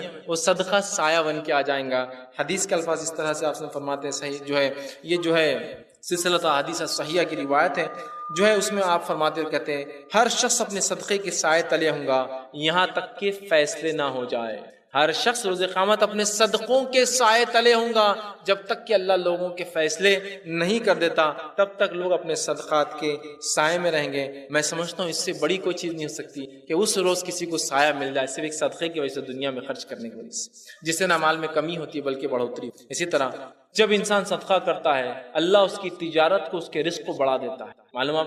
آئیے صحیح مسلم کی ایک روایت سنیں، ایک شخص جو ہے راستے سے جا رہا تھا ایک صحرا میں، صحرا سمجھتے ریگستان، اس نے بادل سے ایک آواز سنی، یہ صحیح روایت ہے مسلم، کہ بادلوں فلاں کے کھیت پہ برس جاؤ، اس نے تعجب کیا بادل سے آواز، وہ چلنے لگا بادل کے پیچھے، بادل وہ کہتا ہے ایک چٹیل میدان میں پہنچی، پتھریلے حصے میں، وہاں پانی برسا، پانی برسنے کے بعد ایک نہر نکلی، نہر نکل کے چلنے لگی، وہ اس نہر کے پیچھے پیچھے چلنے لگا اور اس نے دیکھا ایک شخص ہے جو کھیتی کر رہا ہے اور اپنے پھاوڑے سے نالی بنا رہا ہے اور پانی اسے کھیت میں جا رہا ہے۔ وہ شخص گیا اور کہا اے شخص نام کیا ہے تمہارا؟ تو اس نے وہی نام لیا جو بادل سے آواز آئی تھی، تو کہا میں نے تمہارا نام بادل سے سنا، تمہیں مجھے بتانا ہوگا تم کیا کرتے ہو کہ تمہارے کھیت کو صحرا میں پانی برسایا جا رہا ہے، بادل پانی برسا رہے ہیں۔ تو کہا اب تمہیں چونکہ معلوم ہو چکا ہے، بتایا جا چکا ہے، میں تمہیں بتاتا ہوں میں کیا کرتا ہوں۔ میں جو یہ کھیتی کر رہا ہوں اس کھیتی سے جو ریٹرن آتا ہے، جو بدلہ ملتا ہے، جو پھل اگتے ہیں، جو اناج اگتا ہے، اس کے میں 3 حصے کرتا ہوں، ایک اللہ کی راہ میں صدقہ کر دیتا ہوں، 1/3 33.33% صدقہ، ایک ری انویسٹمنٹ کرتا ہوں، واپس کھیتی میں لگاتا ہوں، اور ایک حصہ سال بھر اپنے لیے اسٹاک کرتا ہوں، کھانے پینے کے لیے رکھتا ہوں۔ میں یہ کرتا ہوں، اس عمل کی وجہ سے میرے ساتھ یہ ہوتا ہے کہ ایک اسپیشل بادل آتا ہے میرے لیے، برستا اور چلا جاتا ہے۔ اللہ کے رسول نے فرمایا پچھلی قوموں کا واقعہ، اندازہ لگائیے۔ میں آج کے دور میں یہ کہہ سکتا ہوں کہ 1000 دکانوں کے بیچ میں میری ایک دکان ہے، میں صدقے کرنے والا انسان ہوں، کسٹمر میری دکان ڈھونڈ کے انشاءاللہ آئیں گا، چونکہ میں صدقہ کرنے والا ہوں۔ ڈھونڈ کے آئیں گے کسٹمر، کہاں ہے وہ آدمی؟ 1000 دکانیں مارکیٹ میں، پھر بھی میرے پاس آئیں۔ کیوں؟ بادل آ رہے ہیں نا، صحرا میں بادل آ رہے ہیں، اس کے لیے اگر برس سکتے ہیں تو کیا اللہ کی برکت جب زیادہ تھی آج کم ہے کیا؟ اللہ کا رحم جب زیادہ تھا آج ہم پر کم ہے کیا؟ نہیں، اللہ اتنی رحمت آج بھی ہم پر کر سکتا ہے، بشرط ہم ایسے اعمال تو کرنا چاہیے۔ بارش برس رہی ہے، اس کے لیے اس کے رزق کا سامان دیا جا رہا ہے۔ میں عام زبان میں کہہ رہا ہوں آپ کو کہ کسٹمر بیس اللہ مجھے ایسا دیں گا کہ مجھے نہ دیکھ کر بھی میرا بزنس چل رہا ہوتا ہے نا۔ کچھ لوگوں کی تجارت میں لوگ تعجب کرتے ہیں، کہاں بیٹھا ہوا ہے تو تیرے پاس کسٹمر آتے ہیں، اور ہم نے بڑے بڑے شو روم کھول لیے، آدمی داخل بھی نہیں ہوتا ہمارے پاس۔ اس کا ایک اجر، اس کے ایک عمل ہے پیچھے، جس کی وجہ سے اس کے کسٹمر اللہ بھیج رہا ہے، اس کے پاس بارش دے رہا ہے۔ یہ فائدے ہیں اس خرچ کے۔ اسی طرح جو ہے اللہ کے راہ میں خرچ سے جو ہے اللہ تعالیٰ جو ہے خیر کے دروازے کھول دیتا ہے اور دنیا کے معاملات آسان کر دیتا ہے۔ ویسے اتنے فوائد ہیں اللہ کے راہ میں خرچ کے، ممکن ہی نہیں کہ میں اتنے وقت میں رکھوں، میں کچھ رکھ رہا ہوں بڑے اہم چن خیر دیتا ہے اور دنیا کی زندگی آسان کرتا ہے۔ آئیے اللہ رب العزت کیا فرماتا ہے سورہ لیل سورہ نمبر 92 اور اس کی آیت نمبر 5 سے لے کر 11 میں اللہ نے فرمایا اور کہا فَأَمَّا مَنْ آتَى وَاتَّقَى، اور جس نے عطا کیا، خرچ کیا اور اللہ کا تقوی اختیار کیا، وَصَدَّقَ بِالْحُسْنَى، اور حق کی تصدیق کی جو نبی اکرم صلی اللہ علیہ وسلم لے کر آئے ہیں، تو فرمایا فَسَنُيَسِّرُهُ لِلْيُسْرَى، اس کے لیے ہم راستے آسان کر دیتے ہیں دنیا میں جینے کے اور آخرت میں کامیابی۔ پھر آگے فرمایا اور کہا وَأَمَّا مَن بَخِلَ وَاسْتَغْنَى، اور جس نے بخل کیا، کنجوسی کی اور اپنے آپ کو بری سمجھا اس سے کہ غنی مجھے کیا ضرورت ہے اس خرچ ورچ کرنے کی، تو جس نے بخل کیا، کنجوسی کی اور اپنے آپ کو اس چیز سے بری سمجھا، اس کے بارے میں اللہ فرماتا ہے اور کہتا وَكَذَّبَ بِالْحُسْنَى، اور نیکی کو، نبی کی اس بات کی تصدیق نہیں کی، ان کی بات کو نہیں مانا، فرمایا فَسَنُيَسِّرُهُ لِلْعُسْرَى، ہم اس کے لیے دنیا اور آخرت کی زندگی مشکل کر دیتے ہیں، مشکل و پریشانی میں ڈال دیتے ہیں۔ پھر فرمایا اور پھر فرمایا وَمَا یغنی عنہ مالہ اذا تردی، اور جب وہ جہنم میں گرے گا اس کا مال وہاں ذرہ برابر بھی کام آنے والا نہیں۔ دیکھیے کیسی بہترین بات ہے، مال خرچ کرو ایمان کے ساتھ، بدلہ یہ پاؤ کہ دنیا کی زندگی آسان، آخرت کا راستہ آسان۔ مال مت خرچ کرو، بخیلی کرو، حق سے منہ موڑو، دنیا کی زندگی مشکل اور آخرت میں گرنے سے، جہنم میں گرنے سے مال بچانے والا ذرہ برابر بھی نہیں، ذرہ برابر بھی بچانے والا نہیں مال، یاد رکھنا، ٹھیک۔ تو یہاں دیکھیے اللہ رب العزت نے یہ بات۔ اسی طرح اللہ کے راہ میں مال خرچ کرنا تزکیہ نفس، نفس کی پاکی کے لیے ضرورت ہے۔ آپ بولیں گے تزکیہ نفس کا مال خرچ کرنے سے کیا ریلیشن؟ اتنا گہرا ریلیشن ہے جس کی کوئی انتہا نہیں۔ کوئی انسان اپنے نفس کا بغیر مال خرچ کی تزکیہ، صفائی، پاکی کر ہی نہیں سکتا، یاد رکھیں۔ اس لیے کہ مال خرچ کرنے سے اچھی صفتیں آتی ہیں اور مال خرچ نہیں کرنے سے بری صفتیں پیدا ہوتی ہیں۔ مال خرچ کرنے والے کے اندر خیر خواہی کا جذبہ ہوتا ہے، بھلائی کا جذبہ ہوتا ہے، ایثار کا جذبہ ہوتا ہے، رشتہ قائم کرنے کا جذبہ ہوتا ہے، اچھائی کا جذبہ ہوتا ہے۔ مال روکنے والے سے جو ہے اس سے کوئی خیر نہیں، اس سے بخل ہوتا ہے، وہ دھوکہ دے سکتا ہے، خون خرابہ کر سکتا ہے، رشتوں کو توڑنے والا ہوتا ہے، اس لیے کہ مال بچانا ہے نا۔ تو مال خرچ کرنے سے نفس میں ایسی اچھی صفتیں اور ایسے اچھے اخلاق پیدا ہوتے ہیں، جو مال جمع کرنے سے اتنے ہی اس کے الٹے بری صفتیں اور برے اخلاق جمع ہوتے ہیں۔ سیرت کا واقعہ ہے، جنگ موتا کا ایک واقعہ آتا ہے کہ ایک شخص نکلے، جنگ موتا ہو گئی، رات کا وقت ہے، اب لوگ جا رہے ہیں زخمیوں کو ڈھونڈنے۔ وہ نکلے اور سوچا کہ اپنے بھائی کو تلاش کرتے ہیں، شاید بچہ ہو یا آخری سانسیں لے رہا ہو، آیا تو نہیں ہے، دیکھ لیتے ہیں۔ پانی کی مشکش لی، پانی کی تھیلی لی، سوچا پلا دوں اگر بچ جائے یا مل جائے۔ فوراً پہنچتے ہیں، ان کے بھائی نظر آتے ہیں، آواز آتی ہے پانی کی، فوراً پہنچتے ہیں، مرنے کو تھے، بالکل قریب ہیں۔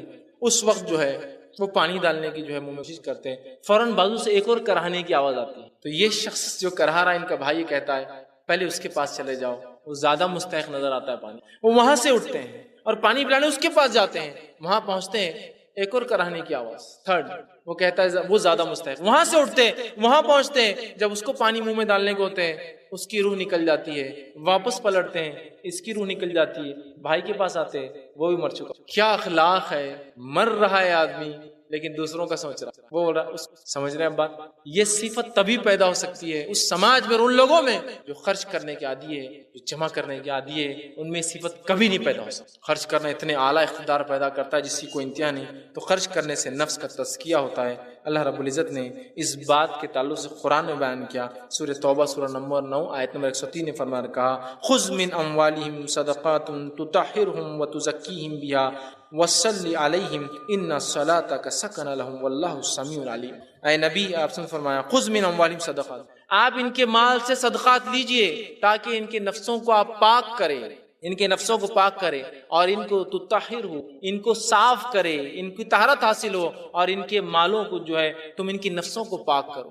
تو گویا مال خرچ کرنے سے نفس میں کیا ہوتا ہے؟ پاکیزگی پیدا ہوتی ہے، یاد رکھیے. اور یہ پاکیزگی واقعی میں خرچ کرنے جو آتی ہے وہ ایک سماج کو جو خرچ کرتا ہے پتہ چلتا ہے. اسی طرح جو ہے مال خرچ کرنے سے قبر کے عذاب سے انسان بچتا ہے. آپ صلی اللہ علیہ وسلم فرمایا، عقبہ بن عامر رضی اللہ عنہ حدیث کے راوی ہے، وہ فرماتے ہیں اور کہتے ہیں، سلسلۃ الاحادیث صحیحہ میں روایت ہے، آپ نے فرمایا بے شک صدقہ کرنے والوں سے صدقہ قبر کی گرمی کو بجھا دیتا ہے. صدقہ جو ہے یہ قبر کی گرمی کو بجھا دیتا ہے اور مومن قیامت کے روز اس کے سائے تلے ہوں گا.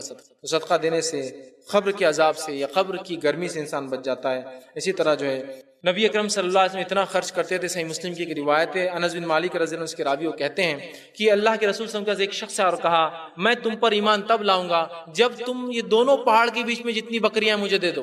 آپ صلی اللہ علیہ وسلم نے کہا کیا تو واقعی ایمان لائیں گا؟ کہاں؟ تو کہا یہ دونوں پہاڑ کے بیچ کی بکریاں تیری ہوگی. وہ شخص اپنی قوم کی طرف بھاگا اور بھاگ کر کہا اے میری قوم تم سب اسلام قبول کر لو، اس امن کے دین کو قبول کر لو جو محمد صلی اللہ علیہ وسلم لے کر آئے. کیونکہ اللہ کی قسم حضرت محمد صلی اللہ علیہ وسلم جب دیتے ہیں، جب عطا کرتے ہیں تو جو ہے ان کو فخر کا کوئی خوف نہیں ہوتا ہے. جب دیتے ہیں تو بغیر سوچے سمجھے دیتے ہیں، ان کو فخر کا، غریبی کا کوئی خوف ہی نہیں ہوتا. آپ سب اتنا خرچ کرنے والے تھے. دوسری روایت صحیح بخاری کی، آپ نے ایک بار عصر کی نماز پڑھائی، عصر کی نماز پڑھا کر آپ فوراً اٹھے، لوگوں کے کاندھوں کو پھلانگتے ہوئے فوراً پہنچ گئے اور چلے گئے. صحابہ پریشان ہوئے کہاں چلے گئے آپ؟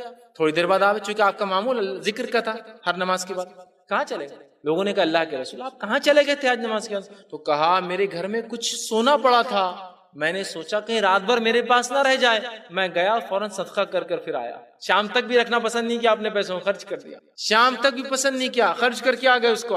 آپ سوچیں گے اب سب خرچ کریں گے تو پھر کیا ہوگا؟ جب سب خرچ کریں گے تو آٹومیٹکلی پیسہ واپس بھی تو آئیں گا، سرکولیشن. آج سب پیسے کی ہوڑ ہے، جمع کر کے بلیک منی ہے نا. میں خرچ کر رہا ہوں، آپ خرچ کرتے، یہ خرچ کرتا ہے، وہ خرچ کرتا ہے، آپ بھی دیتے، سبھی دینے والے، تو خود بخود پیسے کا روٹیشن آپ دیکھیں، مال آنا شروع ہو جاتا ہے، جاتا نہیں ہے. یہ اللہ کی طرف کی بات ہے. ہم سمجھتے جمع کرنے سے ہوتا ہے، نہیں، خرچ کرنے سے مال بڑھتا ہے.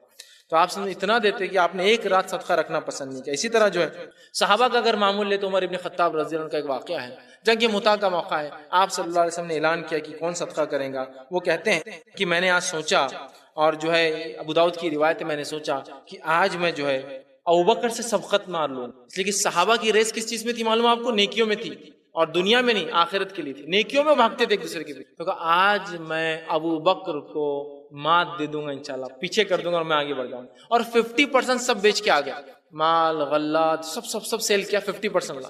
آپ صلی اللہ علیہ وسلم کے پاس رکھا اللہ کے رسول یہ حاضر ہے. کہا کتنا ہے؟ تو کہا 50%، سب چیز کا آدھا.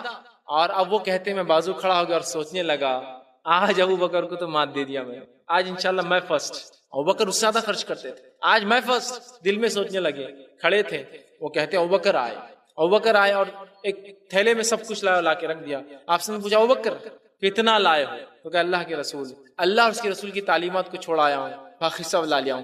100%. ابوبکر صدیق نے اپنا مال، دولت، غلہ، گھر سب بیچ کے لا لیا. 100%. کہا 100%. عمر ابن خطاب نے کہا شاید میں ابوبکر کو کبھی مات نہیں دے پائے مات، اس لیے کہ ان کی ہوڑ، ان کی ریس خرچ کرنے میں تھی، ہماری ریس جمع کرنے میں. تیرا بینک بیلنس کتنا ہے، تیرا بینک بیلنس کتنا ہے، وہ خرچ کرنے میں. تو نے کتنا رکھا؟ ارے رکھ لیا تو غلط کیا. کتنا خرچ کیا؟ ماشاءاللہ بہت خوب. ان کا دینے میں ہوڑ تھی، ان کی آخرت کی ہوڑ اور ریس تھی. ہماری لینے کی ریس ہے، ہماری دنیا کی ریس ہے. دے دیا، 100% لے کر آئے. اندازہ لگائیے، معمولی بات نہیں، معمولی واقعہ نہیں. اسی طرح جو ہے جامع ترمذی کی روایت ہے، جو ہے نبی اکرم صلی اللہ علیہ وسلم جو ہے ایک مرتبہ جنگ تبوک کے لیے اعلان کرتے ہیں کون ہے جو جنگ تبوک کے لیے صدقہ دیں گا. اور روایت میں آتا ہے آپ نے اپنا گریبان، اپنا شرٹ اٹھا لیا، کپڑا، کہ کون ہے جو اللہ کے لیے صدقہ. وہ کہتے ہیں راوی کہ عثمان ابن عفان رضی اللہ عنہ آئے اور ایک تھیلی ساتھ لائے جس میں 1000 دینار تھے. 1000 دینار یہ سونے کا ایک سکہ ہوتا ہے 4 گرام، جو کہ درہم سے بڑا ہوتا تھا. کون تو 1000 جو ہے دینار لائے اور نبی اکرم صلی اللہ علیہ وسلم کی چولی میں آپ نے ڈال دیے. آپ صلی اللہ علیہ وسلم اس میں ہاتھ ڈالتے رہے، روایت میں آتا ہے ہاتھ ڈالتے رہے اور ڈال کے کہتے رہے کہ جو ان کے تعلق سے، عثمان ابن عفان کے تعلق سے، آج کے بعد عثمان کچھ بھی کر لے، کچھ بھی کر لے، اس سے کوئی نقصان نہیں پہنچتا. مطلب آج کے بعد عثمان کچھ بھی کر لے، اللہ نے اس کی مغفرت کر دی، کوئی چیز اس کو آج کے بعد نقصان نہیں پہنچائیں گے. عثمان آپ نے اتنا مال لا کے ساتھ. یہ صحابہ کا معاملہ تھا. اسی طرح جو ہے ہم دیکھتے ہیں ماں عائشہ رضی اللہ عنہ کے پاس، یہ طبقات ابن سعد کا واقعہ ہے. ایک مرتبہ ایک شخص نے 1 لاکھ درہم لا کر تحفہ دی، اس لیے کہ آل رسول پر صدقہ اور زکوٰۃ حرام ہے. تحفہ دیے اپنی ماں کو، امت کی ماں کو 1 لاکھ درہم تحفے میں نذرانے میں دیے کہ آپ یہ قبول کریں. آپ نے لے لیا، آپ روزے سے تھی، خرچ کرنا شروع. صحابہ رکھتے نہیں تھے کوئی مزاج، خرچ کیا. آخر میں لانڈیز یہ یہاں دو وہاں خرچ کرتی رہی. آخر میں شام میں جب افطار کا وقت آیا تو کہا کیا ہے؟ روزے تھی نا. تو کہا کھجور ہے افطار. تو کہا اور کچھ نہیں ہے. تو کہا کہاں ہے؟ 1 لاکھ درہم آئے، ایک تو رکھ لیتے کم از کم کہ آج کے دن گھر میں گوشت آ جاتا. تو کہا تم پہلے یاد دلا دی تو شاید میں رکھ لیتی. جان دو اب خیر کوئی بات. 1 لاکھ شام تک خرچ کر دیے، نہیں رکھی، ضرورت ہی نہیں. اس لیے کہ وہ جانتے تھے یہی ملنے والا ہے، باقی جو رہ گیا وہ تو گیا، تو یہی چھوٹ جانا. یہی 1 لاکھ خرچ کیے، 1 درہم بھی نہ رکھا کہ شام میں افطار گھر میں آ سکے. اس لیے کہ کہا اگر تم یاد دلاتی تو شاید، مطلب اتنا مزاج تھا خرچ کرنے کا کہ سوچا بھی نہیں کیا جا رہا ہے. سمجھ رہے؟ اتنا صحابہ خرچ کرتے تھے. عبد الرحمن ابن عوف، سعد بن وقاص کو لیجیے رضی اللہ عنہ. ان کو صدقات کرنے میں شرم آتی تھی کہ لوگ آتے ہیں مجھ سے مانگتے ہیں، مجھے اچھا نہیں لگتا ان کو دینا، شرم آتی ہے نا. ہوتا ہے نا انسان کو کوئی مانگ رہا اچھا نہیں لگتا. تو اپنے غلام سے کہا گھر کے پیچھے دیوار میں کھڑکی تھی، کہا اس کھڑکی کو کھول دے، اس میں ایک تش رکھ دینا، پیسے ڈال دیا کرنا، جس کو چاہیے لے لیں گا، خالی ہو جائے تو پھر بھر دیا کرنا. اچھا نہیں لگتا لوگ آئے مجھ سے مانگے، بھر دیا کرنا. لوگ آئیں گے لے جائیں گے، مجھے چونکہ شرم آتی ہے، حیا آتی ہے کو مجھ سے آ کر. کتنا اللہ نے دیا ہوگا کہ رکھ دیا اٹھا کر. لیکن کہیں بھی نہیں آتا کہ 7 غریب ہوئے، خلاش ہوئے، وہ تھے.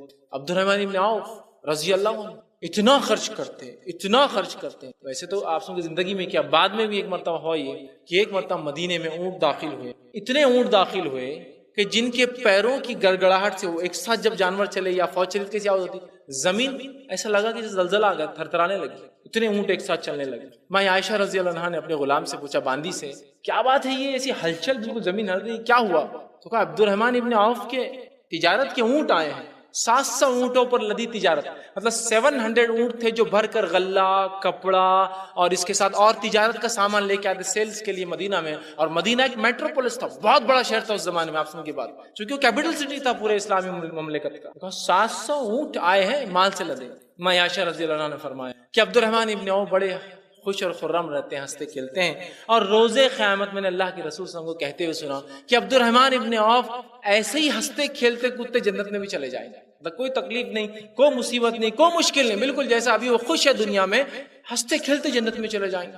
وہ لانڈی وہاں سے نکلی اور گئی عبد الرحمن ابن عوف کے پاس. عبد الرحمن، تمہارے تعلق سے ماں عائشہ فرماتی ہے کہ تم ہنستے کھیلتے جنت میں چلے جاؤ گے. دنیا میں تم کو اللہ نے ہنستا کھیلتا رکھا، اتنا مال و دولت دیا، ایسی تم جنت میں بھی جاؤ گے. کہا کیا تم نے واقعے میں مائی عائشہ کو یہ کہتے ہوئے سنا؟ کہاں؟ تو کہا چلو.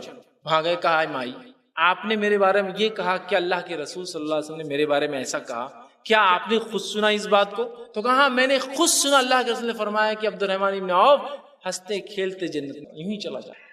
تو کہا پھر تم گواہ رہنا اس چیز کے اوپر، تم گواہ رہنا اور اللہ کو میں گواہ بناتا ہوں. یہ پورے 700 اونٹ آج صدقے میں، اس لیے کہ اتنی بڑی خوشی مجھے آج ملی ہے. 700 اونٹ پورے میرے صدقہ، اور پورے 700 اونٹ اناج، مال تجارت، کیا کیا تھا، ساری چیزیں لوگوں میں بانٹ دی، ساری چیزیں صدقہ. 700 اونٹ کو آپ ایسے انداز سے لیجیے آج کے زمانے میں جیسے کہ 700 گاڑیاں آپ کی مال لے کر آئیے کہیں سے. عثمان بن عفان رضی اللہ عنہ، ایک مرتبہ مدینے کے اندر خیت ہو گیا، آس پاس اناج نہیں ہوگا، بارش نہیں ہوئی. عمر بن خطاب رضی اللہ عنہ کا غالباً یہ دور تھا. ان کی خلافت میں جو ہے ایک پورا بہت بڑا ایک بھکمری کا عالم ہو گیا، بارش نہیں. عثمان بن عفان رضی اللہ عنہ 1000 اونٹ شام سے منگائے جو غلے سے لدے تھے، اناج سے لدے. جب اونٹ آئے تو جتنے ایجنٹس تھے سب بھاگ بھاگ کر لوگ آنے لگے کہ ہم پرچیز کریں گے، ہم لیں گے عثمان سے، ہم سیل کریں گے مارکیٹ میں. عثمان بن عفان ایک ہول سیلر تھے نا، بہت بڑے تاجر، چھوٹے موٹے لوگ سب آگے جمع ہو گئے. عثمان نے کہا چلو کیا بولی لگاتے ہو آج؟ بڈنگ، چلو بولی لگاؤ. کسی نے کہا کہ عثمان 10% زیادہ دیں گے، 100 کی چیز پہ 110 دیں گے، کم ہے، اس سے زیادہ دے رہے ہیں لوگ. تو کہا عثمان جو ہے 20% دیں گے تم کو زیادہ، 100 کی چیز پہ 20 روپے زیادہ. کہا کم ہے، اس سے زیادہ بھی لوگ دے رہے ہیں. کہا عثمان 50% مطلب آدھا زیادہ 50% زیادہ دیں گے. کہا لوگ اس سے بھی زیادہ دے رہے ہیں. تو سب دیکھنے لگے اور کہا عثمان سارے تاجر جو بزنس کرتے ہیں ہم سب یہاں کھڑے ہیں، مدینے میں کون ہے جو تم کو 50% زیادہ دیں گا؟ کون دے گا 50% زیادہ تم کو اس مال کے اوپر کہ 100 کے لائی ہوئی 150 میں دے رہے، 50% اضافہ دے رہے ہیں. تو کہا تم سب گواہ ہیں نا، میں نے اس پورے مال کو اللہ کے نام میں صدقہ کر دیا، اس لیے کہ اس سے زیادہ اللہ مجھے دے رہا ہے. 1000 اونٹ خرچ کر. یہ کبھی کبھار یہ واقعہ سن کر ہم کو لگتا ہے اللہ معاف کرے کہ لوگوں کی عقل تو نہیں مارے گئی تھی صحابہ کی، نوز باللہ، اللہ معاف کرے ہم لوگوں کا تو معاملہ یہ روپیہ خرچ نہیں ہوتا ہے. 1000 اونٹ کر رہے، 700 اونٹ دے رہے مال کے ساتھ، کہ مذاق ہے؟ یہ مذاق نہیں ہے. ان کو پتا تھا یہی رائٹ انویسٹمنٹ ہے، یہی انویسٹمنٹ بدلا دینے والا، باقی سب برباد ہونے، اس لیے کر رہے تھے، خوب کر رہے. اور عبد الرحمن بن عوف جب انتقال کر گئے، انتقال کے وقت یہ حالت تھی کہ انتقال کرنے کے بعد مدینے کے پورے لکڑہاروں کو بلایا گیا. اتنا اللہ نے دیا تھا، 700 اونٹ خرچ کیا، اور رسول صلی اللہ علیہ وسلم زمانے میں کیا کیا نہیں کیا کہ پورے لکڑہاروں کو بلایا گیا. اس لیے کہ اللہ نے اتنا سونا اور چاندی دی تھی. سونے اور چاندیوں کو کلاڑیوں سے توڑ توڑ کر تولا گیا وراثت تقسیم کرنے کے. اور روایت میں آتا ہے کہ لکڑہاروں کے ہاتھ پھٹ گئے تھے پورے، وہ توڑنے سے سونے اور چاندی لگ. اتنا نوازا تھا اللہ، اتنا خرچ کرنے کے بعد. کیونکہ جو خرچ کرتا ہے اس کا بڑھتا ہی، یاد رکھیے. ہم کس کے راستے میں خرچ، سوچیے نا، معمولی سے کوئی کارپوریٹر کو ہم کچھ کھلا تو بدلے کی امید رہتی ہے، کچھ ملنے والا ہے. ایک لوکل ایم ایل اے اور ایم پی سے آپ ساتھ ہیں تو امید رہتی ہے. پرائم منسٹر لیول پہ اگر آپ کی پہچان ہے تو آپ کو امید ہے. آپ جو ہے یونائٹڈ اسٹیٹس اور امریکہ کے پریزیڈنٹ سے آپ کی جان پہچان ہے تو اس کے مقابلے میں آپ امید کرتے ہیں رب العزت کہہ رہا ہے ابن آدم خرچ کر، میں تجھ پہ لوٹانے والا. کیسے غریب ہو سکتا ہے؟ لوٹا رہے ہیں. توڑنا پڑا تھا. اور ایک بیوی کو 32,000 دینار صرف کیش آیا تھا، سونا چاندی الگ ٹوٹا ہوا کیش صرف. کرنسی کے اس زمانے میں کرنسی بھی سونا چاندی تھی اور سونا چاندی جمع کرتے تھے لوگ. صرف کیش 32,000 دینار آیا. بہت بڑی رقم ہوتی ہے، چاندی کے سکے ہوتے ہیں. اور آپ کو 4 بیویاں تھی تو 1/8 میں سے 4/4 حصہ آئی، 1/8 ملتا ہے بیویوں کو، وہ جا رہا ہے 30. اندازہ لگائیے. تو اللہ دیتا ہے، یاد رکھیے. خرچ کرنے سے کوئی غریب نہیں ہوتا. تو خوب مزاج بنائیے خرچ کرنے کا. آئیے چند آخری نکات اور بات ختم کر رہا ہوں. کہاں کہاں ہم خرچ کر سکتے ہیں؟ میں نے کہا تھا میں یہ بات بھی رکھوں گا انشاءاللہ، کہاں کہاں خرچ کر سکتے ہیں. سب سے پہلے آپ جہاں خرچ کر سکتے ہیں، جہاں خرچ کر سکتے ہیں وہ جگہ ہے اللہ کے گھر کے لیے، مسجد. سب سے پہلے وہاں خرچ کیجیے، ٹھیک. اور سب سے اچھا پیسہ خرچ کیجیے. تاکید کے ساتھ کہہ رہا ہوں، سب سے اچھا پیسہ. آپ کہیں گے ارے ایسی بولنے کی بات ہے کیا، سب سے اچھا پیسہ اللہ کے مسجد کی بات ہے نا. پھر دوہرا رہا ہوں، سب سے اچھا پیسہ اللہ کے راہ میں، اور مسجد سب سے بہترین جگہ ہے جہاں آپ خرچ کر سکتے، انویسٹ کر سکتے. اس لیے کہ آپ نے فرمایا جو شخص دنیا میں اللہ کے لیے مسجد بنائے گا، اللہ اس کے لیے جنت میں گھر بناتا ہے. صحیح مسلم کی روایت، من بنا للہ مسجدا بنا اللہ بیتا. جس نے اللہ کے لیے دنیا میں مسجد بنائی، اللہ اس کے لیے گھر تعمیر. مسجد کے لیے سب سے بہترین پیسہ یاد رکھیے، مسجد کے لیے. یہ نہ ہو کہ پوری سوسائٹی کا لے آؤٹ نکل گیا، اوپن پلے گراؤنڈ کارپوریشن کا چھوڑو، اس پہ بناؤ مسجد. کوس آ گیا پوری زمین کے اندر، کیا کریں گے؟ بنا دو مسجد. خالی جگہ دکھ رہی بہت دنوں سے، کیا کرنا ہے؟ پلان کرو مسجد کر دو. رمضان شروع ہو رہی، مسجد بنا دو. کسی ہوں گی تو آئیں گا، نہیں آئے تو اپنا. سب سے ناقص پیسہ لگاتے اللہ کے راہ میں، سب سے ناقص ہے. نہیں یہ مزاج ہے ہمارا، یاد رکھیے. اللہ رحم کرے. کیا ہماری مسجدیں پرائم اسپاٹ پر بنتی ہیں؟ پرائم اسپاٹ پورے جو ہم نے لے آؤٹ ڈالا سوسائٹی کو، اس کے بیچ میں مسجد، پورے راستے آگے مسجد ہے، اور آس پاس ہماری سوسائٹی. وہ سب سے کونے کا کوس والا ڈسپیوٹیڈ مسجد کی 1500 اسکوائر فٹ 2000 گورنمنٹ کی لینڈ یوز کر لو، بناؤ اس مسجد کو، مسئلہ ہے. پھر اللہ سے دعا، اللہ میں سب سے کروڑپتی بن جاؤں اس علاقے کا، ہم سب کو مال و دولت دے. جو خرچ کرو گے وہی نا یخلف، اللہ پلٹا کے وہی دیں گے نا جو تم دیتے ہو اس کے راستے، وہی تو ملنے والا. ریٹرن کیا وہی ملیں گا. تم ناقص خرچ کرو گے، اللہ پسند بھی نہیں کرتا ناقص صدقے کو، یاد رکھیں. آج یہی معاملہ ہے. میں بار بار مثالیں دیتا ہوں، اللہ رحم کرے. آج کل ہو رہا ہے، لیکن اس میں ایک خدشہ یہ بھی ہے، آج کل لوگ خرچ کر رہے ہیں مسجد کے لیے، اچھا خرچ کر رہے ہیں، لیکن خدشہ یہ بھی ہے کہ یہ بھی ایک شان کی وجہ بن جا رہی ہے. کبھی ہمارے محلے کی مسجد میں آ کے دیکھیے تو وہ بولتے اجی جناب ہمارے پاس آ کے دیکھیے، تمہارے تو خالی ٹائلس ہے، ہمارے پاس تو اے سی بھی ہے. تو تیسرے بولتے تمہارے پاس اے سی ہے، ہمارے پاس سینٹرلائز اے سی ہے، کبھی وہاں کے دیکھیے. فخر کی علامت نہ ہو. اللہ کی راہ میں خرچ کیا، اللہ کی مساجد تعمیر کرے. سادی سیدھی ہو، سہولتیں پوری ہونا چاہیے، سادی سیدھی سہولتوں کے ساتھ خرچ کیجیے، خوب خرچ کیجیے. تو مسجدیں، یہ میں کہوں گا پہلی جگہ ہے جہاں آپ خرچ کیجیے، اس کے لیے لگائیے. تعمیرات کیجیے، جگہ ڈھونڈیے، پتہ نہیں کب تک لوگ عبادتیں کریں گے، سب کا ثواب ملتا ہے۔ بہت بڑی چیز ہے یاد رکھیں، اس کو سمجھنے کی آج بہت زیادہ جو ہے ضرورت ہے، ٹھیک۔ اس کے علاوہ جہاں ہم خرچ کر سکتے ہیں اس کے اندر دوسری چیز نافع علم کی نشر و اشاعت میں، بینیفیشل نالج کو پھیلانے، اس کو سرکولیشن کے اندر کسی بھی قسم سے کتابچے چھاپنا ہو سکتا ہے، مصنف جو ہوتے ہیں ان لوگوں کو ان کی جو ہے رہائش کے لیے، ان کو زندگی گزارنے کی مال تاکہ وہ لکھتے رہے اچھی اچھی چیزیں، وہ ہو سکتا ہے۔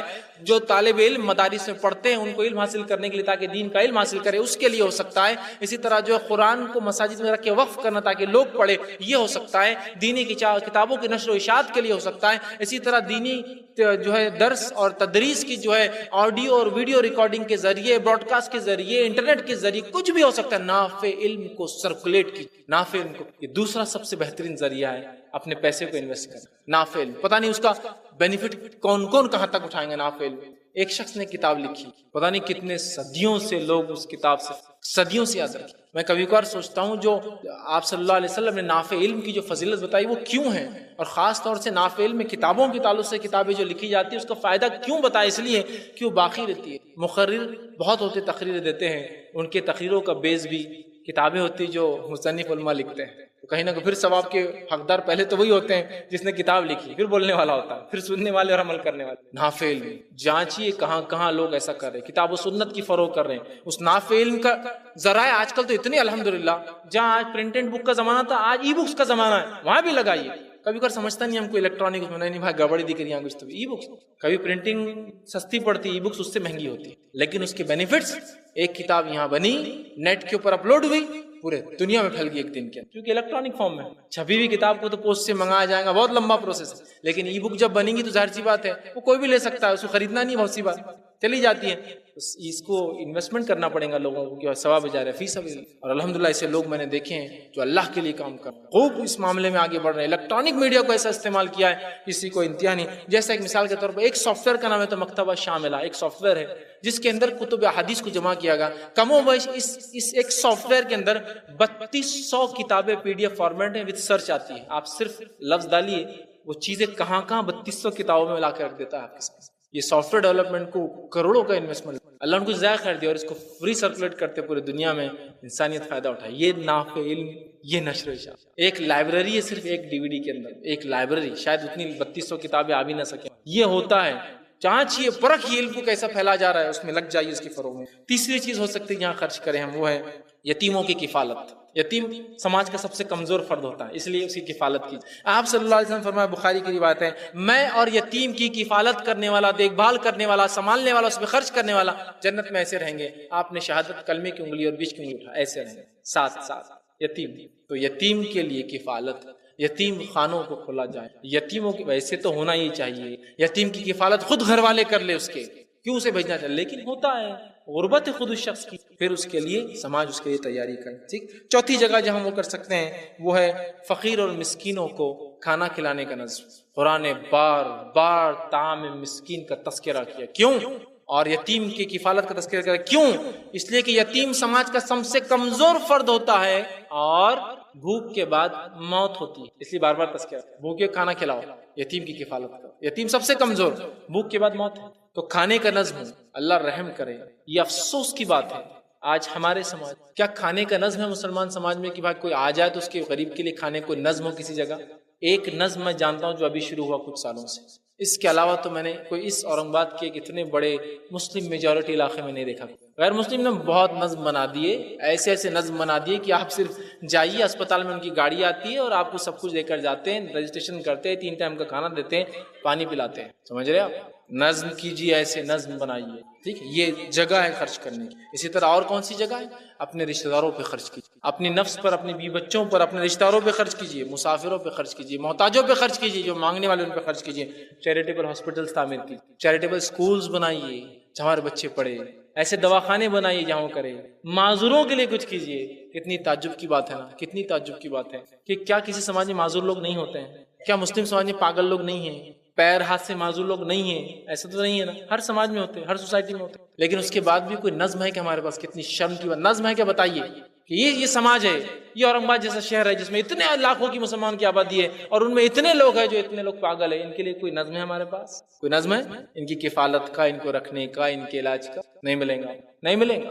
یتیم ہے، معذور ہے، اپاہج ہے، آنکھوں سے، ہاتھ سے، پیر سے، افسوس کی بات ہے اس کو کوئی غیر مسلم تنظیم آ کے ہمارے محلے میں ایک کرسی دے کے آتی، بیٹے اسے بیٹھ کے کیا اتنی بھی ہم میں وہ نہیں غیرت باقی نہیں رہی کہ اس پہ خرچ کرنا؟ ارے وہ تو فلاں ہے، وہ تو ایسا ہے، وہ تو سب چھوڑیے، ٹارگیٹ کیجیے اپنے آڈینس کو، خرچ کیجیے اپنا مال، ایک جگہ چن چن کر کہاں ہو سکتا ہے مستحق کو ڈھونڈیے اور اس کو لگا دیجیے۔ اور بھی کئی چیزیں ہو سکتی ہے، بہرحال بتانے کی ضرورت نہیں، آپ سمجھتے ہیں، لیکن جو اہم تھی وہ نکات ہے۔ اب مال جب خرچ کریں گے تو کن چیزوں سے بچنا ہے؟ 3 سے 4 چیزیں بس ان سے بچنا ہے مال خرچ جب کر رہے ہیں ماشاءاللہ۔ اب نیت کیجیے، خرچ کرنے کا ارادہ کیجیے، ٹارگیٹ کیجیے لوگوں کو کہاں کر سکتے ہیں، کر رہے ہیں۔ اب کن چیزوں سے بچنا ہے؟ سب سے پہلی جس چیز سے بچنا ہے وہ ہے ریاکاری اور احسان جتلانا۔ یہ 2 چیزیں مال کے خرچ کو برباد کر دیتی۔ کون کون چیزیں؟ ریاکاری، دکھاوے کے لیے خرچ کرنا، دوسرا احسان جتلانا، تم تو ہمارے صدقات پہ پلتے ہیں، وہ گھر تو ہمارے صدقات پہ، ان کو ہم ہی بھیجتے ہیں اناج وناج تو پلتے بڑھتے ہیں، ان کے بچے ہم ہی پڑھاتے ہیں، اسکول میں ان کو ڈالتے ہیں۔ احسان مت جتلا، دے دیا نا اللہ کے لیے، اللہ بس تجھ سے امید کرتا ہوں کہ اس کا بدلہ مل جائے مجھے، آپ کوئی احسان کسی، اس لیے کہ احسان جتلانے سے مال برباد ہو جاتا ہے۔ اللہ رب العزت فرماتا ہے قرآن کے اندر، اللہ رب العزت نے یوں فرمایا اور کہا، سورہ بقرہ سورہ نمبر 2 آیت نمبر 264 اور 265 میں 264 265 میں اللہ نے کہا اور فرمایا، جس کا ترجمہ اس طرح سے اللہ فرماتا ہے، مومنو اپنے صدقات اور خیرات کو احسان جتلا کر اور ایذا دے کر اس شخص کی طرح برباد نہ کر دو جو لوگوں کو دکھاوے کے لیے مال خرچ کر، منی والعزا، دکھاوے کے لیے اور اذیت دینے کے لیے، احسان جتلانے کے لیے مت کرو ورنہ تمہارا مال بیکار ہے خرچ کر۔ تو نیت خالص ہو، اور کبھی بھی مال خرچ کرنے کے بعد ہم کسی کو جتلائے نہ کہ یہ مال ہم نے تم کو دیا ہے، تم ہمارے مال پر پلتے ہو، تم فلاں اور تم ایسے ہو، یہ بات یاد رکھو۔ دوسری چیز جس سے ہم کو بچنا ہے وہ یہ ہے، گھٹیا اور ناقص مال کبھی اللہ کے راہ میں صدقہ مت کیجیے۔ اللہ رحم کرے ہم پر، رحم کرے بھائی، ہماری نیت تو پوری گھٹیا اور ناقص مال اللہ کے راہ میں خرچ کرے، مطلب اس حد تک ہے کہ اقوام کو بھی معلوم ہے۔ میں اسی حالت میں ٹوپی داڑھی، ایک مرتبہ جو ایک جگہ گیا اور لوہے کا بھاؤ پوچھنے لگا، تو مجھ سے کیا پوچھتا ہے مانو، مسجد کے لیے چاہیے کیا؟ میں نے کہا مسجد کے لیے چاہیے۔ میں کیا کرتا ہے دیکھیں گے، تو بولے وہ لوہا ہے، بولے 1 سال ہی پرانا ہے، صرف تو تھوڑا پانی پڑا ہوا ہے، مسجد کے لیے، اور سب مسجد کے لیے وہی لے جاتے ہیں۔ پھر آپ یہ کہہ کو دیکھ رہے اچھا والا، جسٹ گو فار دیٹ، اس کے لیے چلے جاؤ۔ میں نے کہا ٹھیک ہے، اس میں کیا کام کرو گے؟ تو 5 روپے کلو پیچھے کم، لوگ وہی لیتے ہیں۔ ہے نہیں ہمارا مزاج گھٹیا چیز خرچ کرنے کا اللہ کے راہ میں۔ مسجد کا کنسٹرکشن چالو ہے، مسجد کا کنسٹرکشن چالو ہے، سیمنٹ کون سا استعمال ہو رہا ہے؟ ارے وہ 2 پر چھینٹے پڑ گئے تھے پانی کے، وہ خراب نہیں ہے، تو ڈلے نکلتے تھوڑے تھوڑے۔ اپنے گھر کی اصلاح کے لیے استعمال کریں گے وہ سیمنٹ؟ پاگل ہو گئے کیا؟ گھر کا معاملہ ہے۔ اس لیے میں بار بار کہتا ہوں، کچھ لوگوں کو برا بھی لگتا ہے، کسی کے گھر کی چھت نہیں غلطی ہوں گی RCC کی، ہماری مسجدوں کی چھتیں سب غلطی، سب غلطی ہے۔ کیوں غلطی ہے؟ سب ناقص چیزیں لگائی جا رہی۔ اللہ رحم کرے، ایسے لوگ بھی ماشاءاللہ ہے جو واقع میں سب سے اعلیٰ چیز اللہ کے راہ میں خرچ کرتے ہیں، لیکن ہماری اکثریت تو بہرحال یہی حال ہے ہمارا۔ مسجد کے لیے ٹائلز ہونا تو کیا بولتے ہیں، مسجد کی ٹائلز ہوتا 3rd ڈگری کے، کونے جھڑے ہوئے، کونے تھوڑا سا خراب ہے، گھر میں لگاؤ نا تھوڑا سا خراب، نہیں لگانا، کونے میچ نہ ہو تو نہیں لگاتے ہو تم، لیکن اللہ کے راہ میں وہی غلیظ خراب چیزیں لگاتے ہو، پھر امید کرتے ہو اللہ سے اللہ سب سے اچھا۔ یہ مزاج بدلیے، اللہ گھٹیا صدقے کو پسند بھی نہیں کرتے۔ آئیے اللہ رب العزت فرماتا ہے قرآن میں سورہ بقرہ سورہ نمبر 2 آیت میں 267 میں 267 میں فرماتا ہے، کہتا ہے، یا ایھا الذین آمنوا انفقوا من طیبات ما کسبتم ومما اخرجنا لکم من الارض، اے لوگو جو ایمان لائے ہو، یا ایھا الذین آمنوا انفقوا، اللہ کے راہ میں خرچ کرو، طیبات، اچھی چیزیں جو تمہارے ہاتھ کماتے ہیں اور جو تم زمین سے نکالتے ہو اگا کر، اچھی چیزیں خرچ کرو، ناقص اور بری نہیں۔ میں ہمیشہ ایک واقعہ سناتا ہوں کہ بہت سارے لوگ فجر کی نماز کو جب جاتے ہیں، بوڑھے لوگ، تو ہاتھ میں پتھر لے جاتے ہیں۔ ارے بھائی یہ پتھر کس لیے؟ بولے وہ نل صبح کھلتا نہیں نا مسجد کا، لوکھنڈی رہتا ہو، لوہے کا، جام ہو جاتا ہو۔ حالانکہ اسی بستی میں، جس بستی میں وہ پتھر سے نل کھولتا ہے، اسی بستی کے گھروں کے اندر کروم کے نل ہوتے، گھر میں 1/2 ٹن کاکس، 1/4 ٹن، ہے نا، کروم پالش، فیس والا پانی آتا اڑنا نہیں بول کر۔